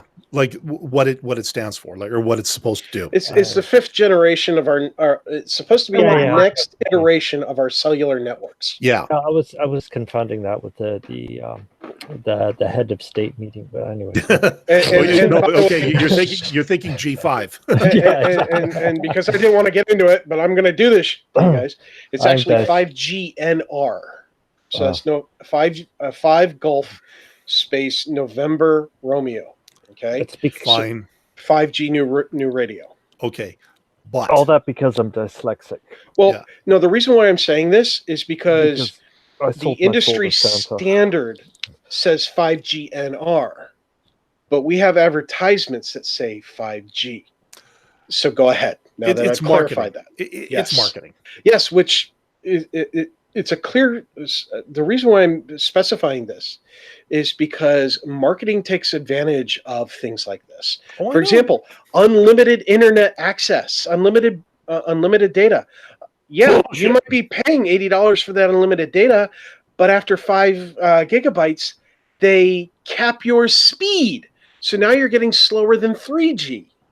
Mm-hmm. Well, at slower than 3G, that video call is going to probably not happen. And when you're in the middle of a forest fire, Horizon, and you're capping their data speeds, even though they have unlimited data. All right. This is why I'm saying you're going to see advertisements for 5G, but unless they're advertising 5G and R, they're probably lying to you. Even then, even in just what you said, there's more rabbit holes to follow. I mean, why this pay by the second price is just bullshit to start with. Mm-hmm. Right. There's no cost there. The cost is in the overhead and the maintenance and the profit. That's an unjustifiable way of billing. Yeah, you pay a subscription to have access. Yeah. That went into a completely different direction that I was going. Yeah, but I mean, just like no that's awesome. But it boils down to communication, which is what we've kind of been focusing on. We've been focusing on greed, and then that greed allowing to happen, that quote unquote evil, as Joe put it. Yeah. Because as Brigid and I were pointing out, you know, and well, the rest, well, we were all pointing it out actually in our own way, that there is a combination of getting the conversation shutting down by whatever outside forces, whether they're politics, other countries, or just the people down the street, the speed at which misinformation is being generated, like with the whole newspaper thing and having a day to vet the information or think about what you're going to say to your friends versus communicating in a heartbeat, and, you know, just everything all together. It all ties together. Anyways, where I was going with this originally was, okay, so Alex Jones, when 5G was first being announced as, you know, going to be the next big thing, he was like waving his hands and, you know, doing his shtick, you know, aliens, mind control, big tech, all that kind of stuff. And everybody wrote him off as, you know, as Alex Jones. Just recently, they did a bit of a deeper dive on this. Now, I don't know for certain. I'll try to find the article that was cited for the show notes, but it turns out that the microwave range, like the frequencies that 5G uses or is planning to use, is very, very close to what NASA and is it the NOAA tech? NOAA? NOAA. North Atlantic, National Oceanic. Oceanic Ocean. Yeah, the one Oceanic atmospheric. Yeah. Yeah. You got it, Brigid. You do it. But it turns out that the microwave frequency range that 5G is planning to use bumps elbows with the same frequencies that NASA and NOAA use to monitor Weather radar, predicting hurricanes, tornadoes, etc. The fear is that when people flip over to 5G, because, you know, they're going to end of life everything else, or at least one or two generations back, that, okay, fine, you've got this wicked streaming of Netflix on your freaking smartwatch or through your Google Glass. Wow, I sound like an old guy. Holy shit. You know, you'll get that blazing fast stuff, but you might be actually knocking out a portion of NOAA's capability to properly monitor humidity and stuff in the air, so that they would not be able to predict when the next hurricane is going to slam into Florida and, you know, blow away everything that was constructed since the last hurricane. Yep. Or put out hazardous weather outlooks. Yeah. Yeah. But here's the thing. Here's the thing that people need to remember is that 5G is not a single frequency. Okay. These are actual bands, and what they've got going on is there's actually two prominent ranges for 5G. There's one where it's operating at just below 6 gigahertz. Okay. And that's the one where you can actually get distance. And believe it or not, it's actually operating below 4 gigahertz. The common one is 3 point something or other right now, which is what we're already using. But I think the ones they're looking at are in the 24 gigahertz range, which is where NASA and NOAA live. But here's the thing. The problem with that thing is that that one doesn't get range. Okay. That greater frequency does not penetrate cars. It does not penetrate walls easily. Anything solid like trees, okay? You're going to have a hard time getting these things through. So when you walk in your house, it's gone unless you got a repeater for that frequency. And then you might even need one for each room, depending on what the walls are made out of in your home, or if or in your building, in your office building, for example. Okay, it might need a repeater there. All right. Case in point, 4G has a similar problem. It's not going to be as bad as 5G in that respect, but it still has some issues with penetrating solid objects for its secondary bandwidth or range. And because of that, the military base that I'm at, one of the buildings that they put in, because they have a contract with a particular cell company, just had put in repeaters on every floor. By my count, and it may be wrong because I haven't been into every single office on the floor, but by my count, every single floor, if it's anything like the floor that I'm on, has at least a dozen repeaters built into every floor. And this is a 5-story building. Okay.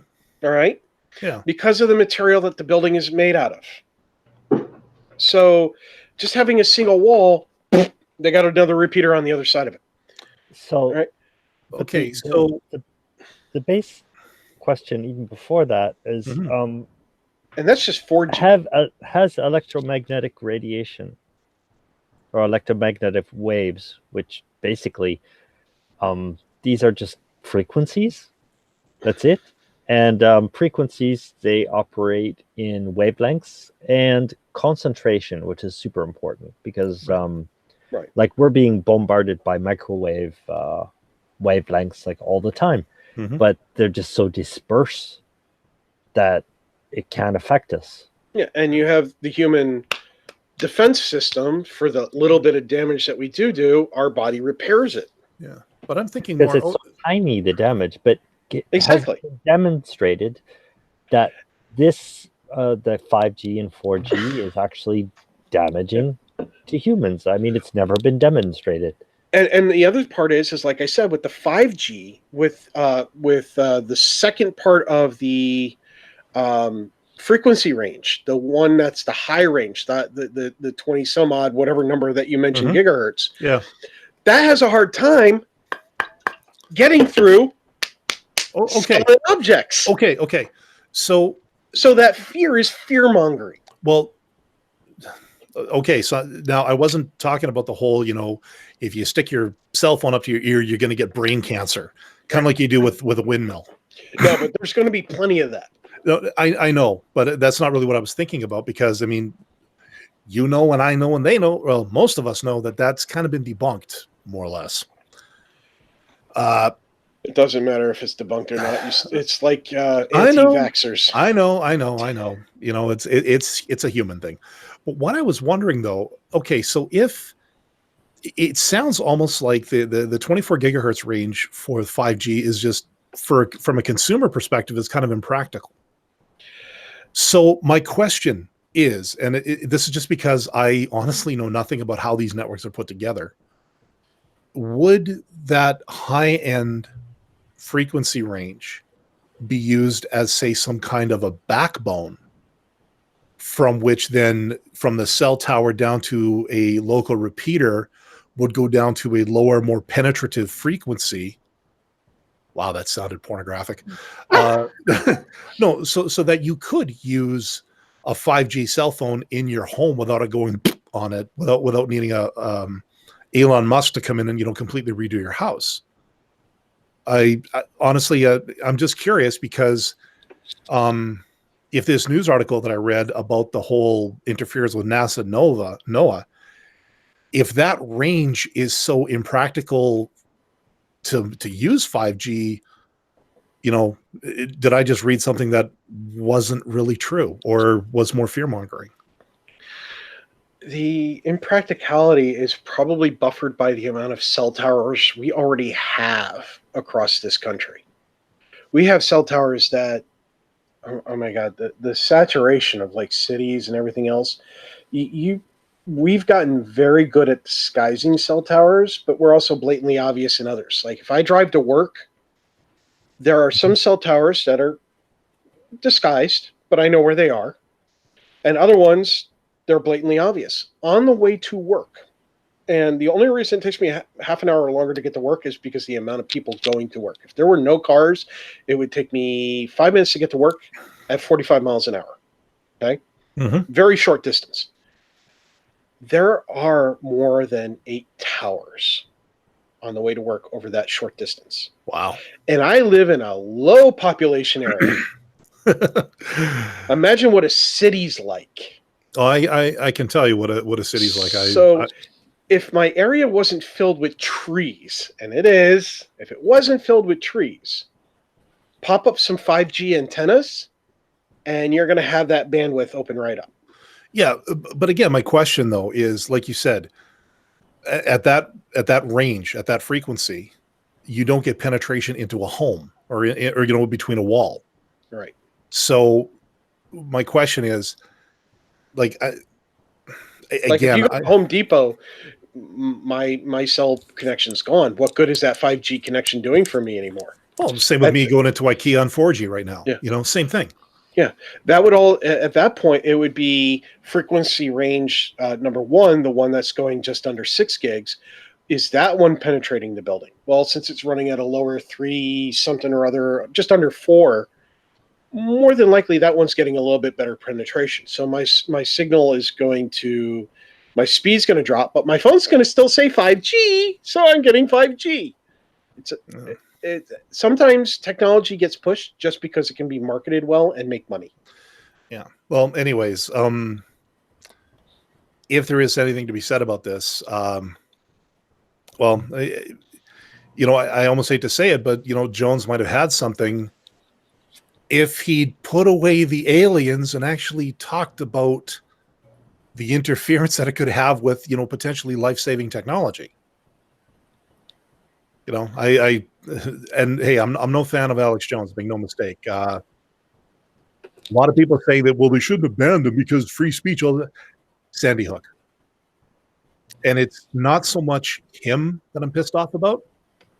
It's the fact that he actually has influence on other people, and that other people take what he says as fact without the filter of critical thought, because as we know, yes, we like to think critically. We should think critically, but a lot of people still don't. It's the effect that these people have on the uneducated masses or the untrained masses that, to me, makes them dangerous. And yeah. And therein lies the root of the problem. Indeed. It's the nobody wants to think. Everybody wants someone else to lead for them because thinking is hard. Careful, Tech's going to yell at you. No. And I mean, of course, we always fall back to, and thankfully we fall back to religion. It's the most prime example of it. You've got priests who, despite all the ill repute, like all the abuse cases we've seen, all the absolute, how the hell can you say that type things that especially what I've been seeing lately, like what was it? I read somewhere some priest, again, I don't know if this is a credible source, but some priest claimed that one of the last tornadoes that went through a state was summoned by the Democrats in response to their abortion law. What? These people keep doing it because it's working. And that's the shameful part. Recently had a whole bunch of which state had a whole bunch of flooding, even though they just passed an anti-abortion law? Shouldn't we be using the same excuse for that one? Apparently, God wants abortions in that state because they just sent a whole bunch of floods there. Don't get me started on the Bible and abortions. I think I've run that one to death a few times already. Just look, there's a passage in the book of Numbers where, guess Chapter what? 5, verses 11 through 34. Thank you. I think Brigid and I would agree that we'd love, if I dropped that one. If we were following the Bible, we'd like to see some of these politicians banning abortion get struck by lightning. Yeah. Oh, you know what? You don't have to, me personally, I don't have to follow the Bible to wish for something like that. That's just on principle. Okay. Yeah, it's a bit of choking on the irony. I'll make no mistake about that, and no, I'm not condoning violence against these people. I don't believe in doing that. But at the same time, just some of these decisions, honestly, really. I like when people say, oh, hey, this is going to be great for our state. It's not going to hurt anything. The protesters are not going to affect us in any way, shape, or form. By the way, why is things getting worse? It can't. That thing that you signed made it worse? Oh, it couldn't be that. Yeah, I'm about to do a hot take here. This is Get Woke, Go Broke, the biblical version. Jeez. Wow. No, yeah, I said it. Screw y'all. But no, it's true. It seems the more that you look at a lot of these states that throw this kind of stuff in, and you just think, how's the economy doing in those states? Not that good, is it? Hey, Brigid, how's it doing down there? Yeah. Okay, hey, I've been to Indianapolis, I've been to Bloomington. At least the places I was at, it didn't look too bad. But again, that's two of the major cities. I don't know what the rest of the state's like. And I know somebody that works in Lafayette, so over by Purdue. Yeah. Yeah. Actually, one of our they used to be a customer, and now they're an employee. Oh. Yeah. So, Tech, do you know who Tony Perkins is? Oh, God, why does that name sound so familiar? He's from the Family Research Council, that guy. Anthony Oh, yes. His house flooded. He had to get evacuated. Oh. Because he was all this flood because of the gays. Now, before everybody calls me a dick or any other names, because, well, what about his family? It's like, well, first off, I feel bad for anybody who loses a house due to flooding. I feel bad for anybody at all that has something or other happen to them that negatively affects their life in any, in a way that could potentially harm or kill them. Here's a man who's making plenty of money, who does not have to worry about whether or not he's going to be able to replace his home. This is a guy who can replace his home without flood insurance. Okay? This is not a guy who is making minimum wage, who is one paycheck away from starving to death and losing his house and his car and taking his family with him. Well, if he was, I would still be laughing my ass off because it's the guy's fault that this is happening. He's been so vocal about it. Which makes me wonder if it is in fact the gay's fault. What skeletons does he have in his closet? Exactly. Exactly. There is a really high demonstration statistic of people who are so vehemently against homosexuality later coming out as homosexual or committing homosexual acts. Well, look at all these. I've been seeing a lot of these country and Pornhub statistics. You know what? I don't even have to look. I don't even have to look at that. I love when that came out. That made me laugh. The person that keeps sharing or retweeting these hot take articles that I was just poo-pooing on earlier, once in a while they'll have, anti-gay activist charged with sodomy or anti-gay activist caught with underage boy. Yep. How much I'd love to hear an evangelist, just be honest about that kind of thing. Oh, and I'd love to see them. I tried that homosexual stuff. I don't like it. Don't do it. Yeah, but again, I wouldn't even go that far because then that would preclude that it's a choice, which we know it's not. It's you choose to be straight, Well, no, you're pretty much wired one way or the other. I mean, that wiring can the wiring can be influenced. Yes, I was about to say that there is nuance to it. I won't deny that. Oh, there's so many variables. I know, and it's more than we could dive into here. It comes down to neuroplasticity. Yeah. But basically, if you're in a given situation, it's dependent on the environment. It's dependent on so many different things, actually. But yeah. But needless to say, complete control over your own neuroplasticity, which means basically your neuron networks. Unless you can completely program yourself, no, it's not a question of choice. Yeah, and that's just it. That is the bottom line. It's not a question of choice.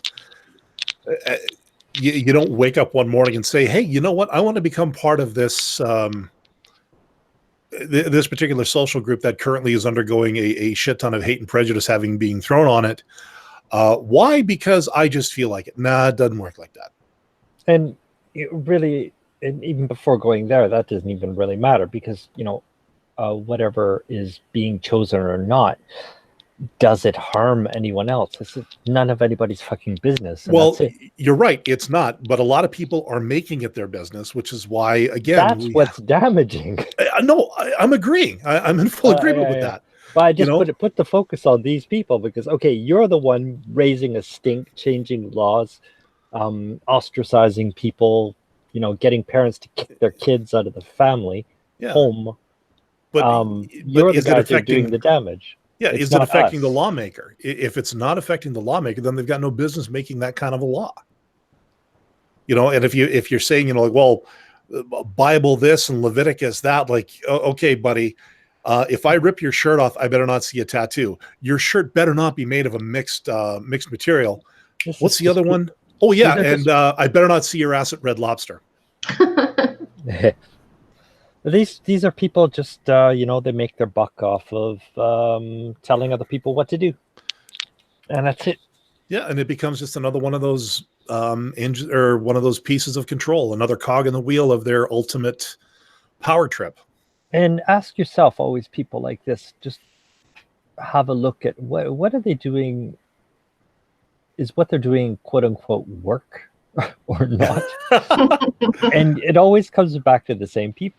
The same pattern is just they might think they're doing the work. They're doing God's work after all. No, they're manipulating the fucking the indoctrinated. Mm-hmm. The people that they're selling crutches to people they amputated in their childhood.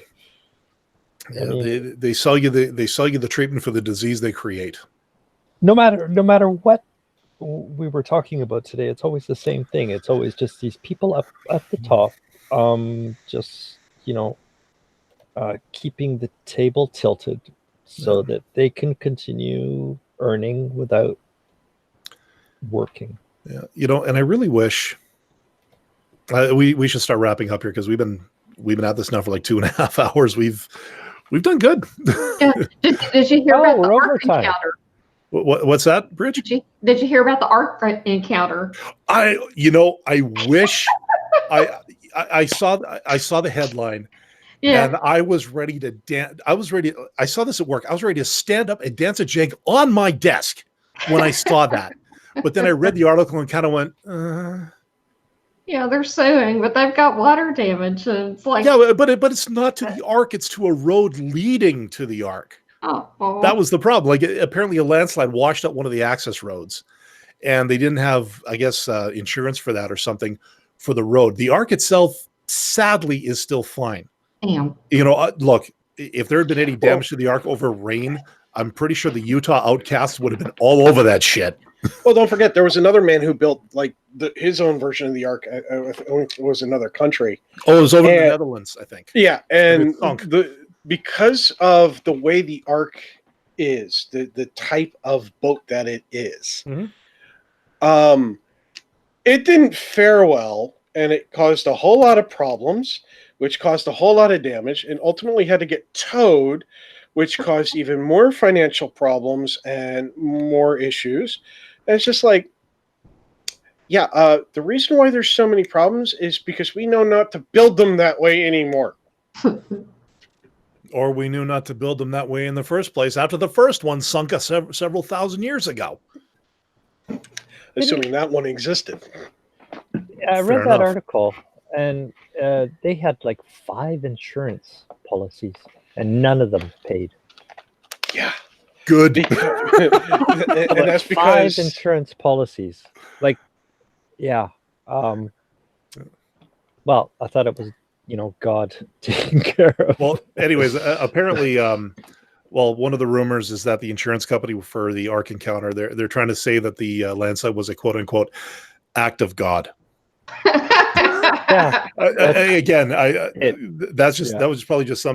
was just a joke that I saw on Facebook, but well, that is what insurance companies call things like that. I know, and I'm hoping that's the excuse they use, but I haven't seen anything confirmed about it yet. See, here's the thing that bothers me. You have these people who say, "Oh, well, if you have a problem, you should just pray to God," and they pray to God, and nothing gets better, and then they go get medical treatment, And then they thank God for God intervening for that, despite having that unnecessary medical treatment. It was obviously God that did the work. I was like, I'm sorry, but if you're that personality, no, medical treatment, go pray it away. Quit killing everybody else's tax dollars if you're going to do that shit, especially if you're going to try to push that on everybody else. So don't you dare go around saying, hey, look, if you have cancer, you should stop taking your medicine. And then when you get cancer, you start taking medicine. No. That should be an automatic denial. You told other people and encouraged other people to not take your medicine. So you better not take it either. You get denied. Mm-hmm. Because if you're going to preach that shit, you better damn well live that shit. Yeah. Which is why the thing with so many of these evangelicals, though, is that they don't need insurance because they've already bilked their sheeple out of so many. Yeah.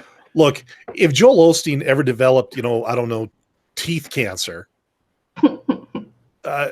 he wouldn't have to worry about medical bills because he would just basically, pull his wallet out of his ass and say, okay, well, this is from Mrs. Jones, this is from Mrs. Johnson, this is from Mr. Taylor. Here's the offering plate from last week. Oh yeah, that should cover that and get me a new gold grill for my mouth. I get the top quality prosthetics. So I'll get white gold. That way it shines even more,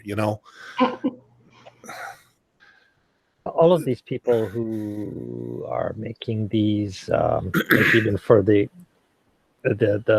insurance laws and everything, they're all in the same position. They don't have to. They're not subject to their own the laws they're making. Yeah, rules for thee, but not for me. Exactly. Yeah. Anyways, like I said, we should start working on getting out of here.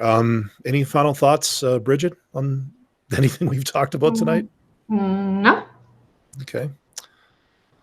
Joseph, anything? Nope. Nothing that wouldn't take I found out looking at this control exactly panel, it would take like an hour.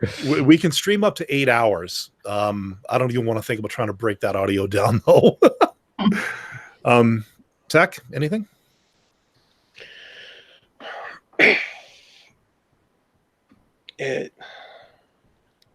Right now, it's insane. We have society that doesn't want to, that's fighting itself and tearing itself apart because they won't sit down and have a conversation, a civil conversation. And remember, civil doesn't mean that everybody agrees with you. It means that you can talk through your disagreements to understand the other side's point of view and how they got there. Not to necessarily make that point of view change, but to understand each other. And it's kind of like me. When it comes to abortion, I have my thoughts on it. There are many women who tell me that I have no right to have any say whatsoever. But I disagree with that because if I'm the father of said child, then in my opinion, even though it's not my body housing the child, that's half of my genetics in that body. There needs to be, I deserve to be heard on that. All right? Because that is part of me in that other person. However, it doesn't mean that I have the right to tell that other person that your opinion doesn't matter and that only mine does. But that's how I'm treated when I say my opinion matters. No, a civil conversation is, well, hey, UnrenownedTech, I hear that you think you deserve an opinion if that child is partly, is caused by your DNA. Why do you think that? What is your reasoning? That's a civil conversation. And then we can agree whether or not I'm being reasonable or whether I'm being emotional or whether I got my facts wrong and to revet and correct so that I can change my opinion. That's how civil conversation works. And we're not seeing it. We're seeing the politicians who are doing emotion, scare tactics, and shutting down conversations. And then we see the people in the crowd not thinking for themselves, falling into those loops of shutting everything down. And it just absolutely sucks. Yeah. And it's harming a lot of, and believe it or not, one of the major problems with that is it's doing an insane amount of harm to women's rights. Yeah. Okay. My desire for like equality in court custody battles, that's important. But this whole anti-abortion thing and everything else, that's a more urgent conversation right now. Yeah. I'm not even sure how I could cap any of this except to say that, well, Tech, you said it best. Everything's kind of gone insane. There's polarization, definitely. And I think what we need to do is, they always say, let cooler heads prevail. Mm-hmm. And I think that's what has to happen. We need to take a step. And I mean it, like, take a step back and evaluate what's going on and try to isolate what's important and what needs to be worked on, and try to distance ourselves from the quick reaction, from the anger, from that initial flash of righteous indignation over somebody having an opposing point of view, and try to, like what we try to do on this show, try to figure out why. Why do you think that way? Why do you have that point? And please deliver it in such a way that we can talk about it, because I think deep down, we all want to know. We all want to learn so that we can grow. At least when we're in a position where we're not constantly wondering where our next meal's coming from, or are we going to have a job tomorrow? Or is this the day they turn the lights off? I've always been a subscriber to Maslow's hierarchy of needs. Not a perfect psychological model, but it's one that I follow for quite a while. And basically what it says is that you start off at the bottom with your physiological needs: food, shelter, basic survival. You then move up to security, which is the ability to maintain. You basically have to have your physiological needs met before you can have your security needs met. And it goes on and so forth. When you get to the point where you can actually start having conversations and start thinking a lot more rationally about things like politics or current events or the economy or anything to help things grow, you have to be able to stand on your own 2 feet. And right now that's not happening. We're having a lot of things foisted upon us when we're in a state that we can't deal with them. So that's where the anger comes from. That's where the polarization comes from. And unfortunately, the people in power or the people in the media, that's the way they like it, because that's how they maintain their own status. And this is why people like Trump get elected, is because you get the other team so busy eating themselves. A trained orangutan, yes, I said that on purpose, can get into a position like the presidency. And unless because they're not the ones controlling things. Yeah, but unless the rest of us figure it out and start getting rid of the hatred and start having these conversations, painful and uncomfortable as they may be, unless we start getting together like we used to, this kind of thing is not long for this world. And I will mourn its passing. Anyways, thank you guys for putting up with me for tonight. I do appreciate it. Brigid, thanks a lot. And thanks for the conversation starter for this whole thing. Oh, you're welcome. Okay. And so where can we reach you? You can find me on Facebook as Brigid Fitch, or at my blog, brigidfitch2112.wordpress.com. Okay. Joseph, merci beaucoup. Merci à vous, monsieur. And where can we find you, or can we find you anywhere? Oh, just on the this blog channel that I haven't updated. in a long time. That's cool. That's cool. I see you on Facebook, and I also know you're working on that. What is it? That state atheism Wikipedia article? Oh yeah, I just totally redid the references, and which is a lot of work, because they basically to try to legitimize the article, they found quote unquote references. Anyways, yeah. So that should be much easier to work on now. Well, keep fighting the good fight. Yeah, thanks. Yeah. Tech, again, thanks a lot for putting up with me tonight. I do Thanks for appreciate putting it. up with me. I think this is one of my more adamant nights. Hey, you know what? This one's great. What are you talking about? I'm glad. I'm glad. No, I'm usually the one that talks too much. Okay. Yeah. So as for myself, of course, I take care of the audio version of this show over at holycrapthevlogcast.com. I know it's a little out of date. Bear with me. I'll get it fixed.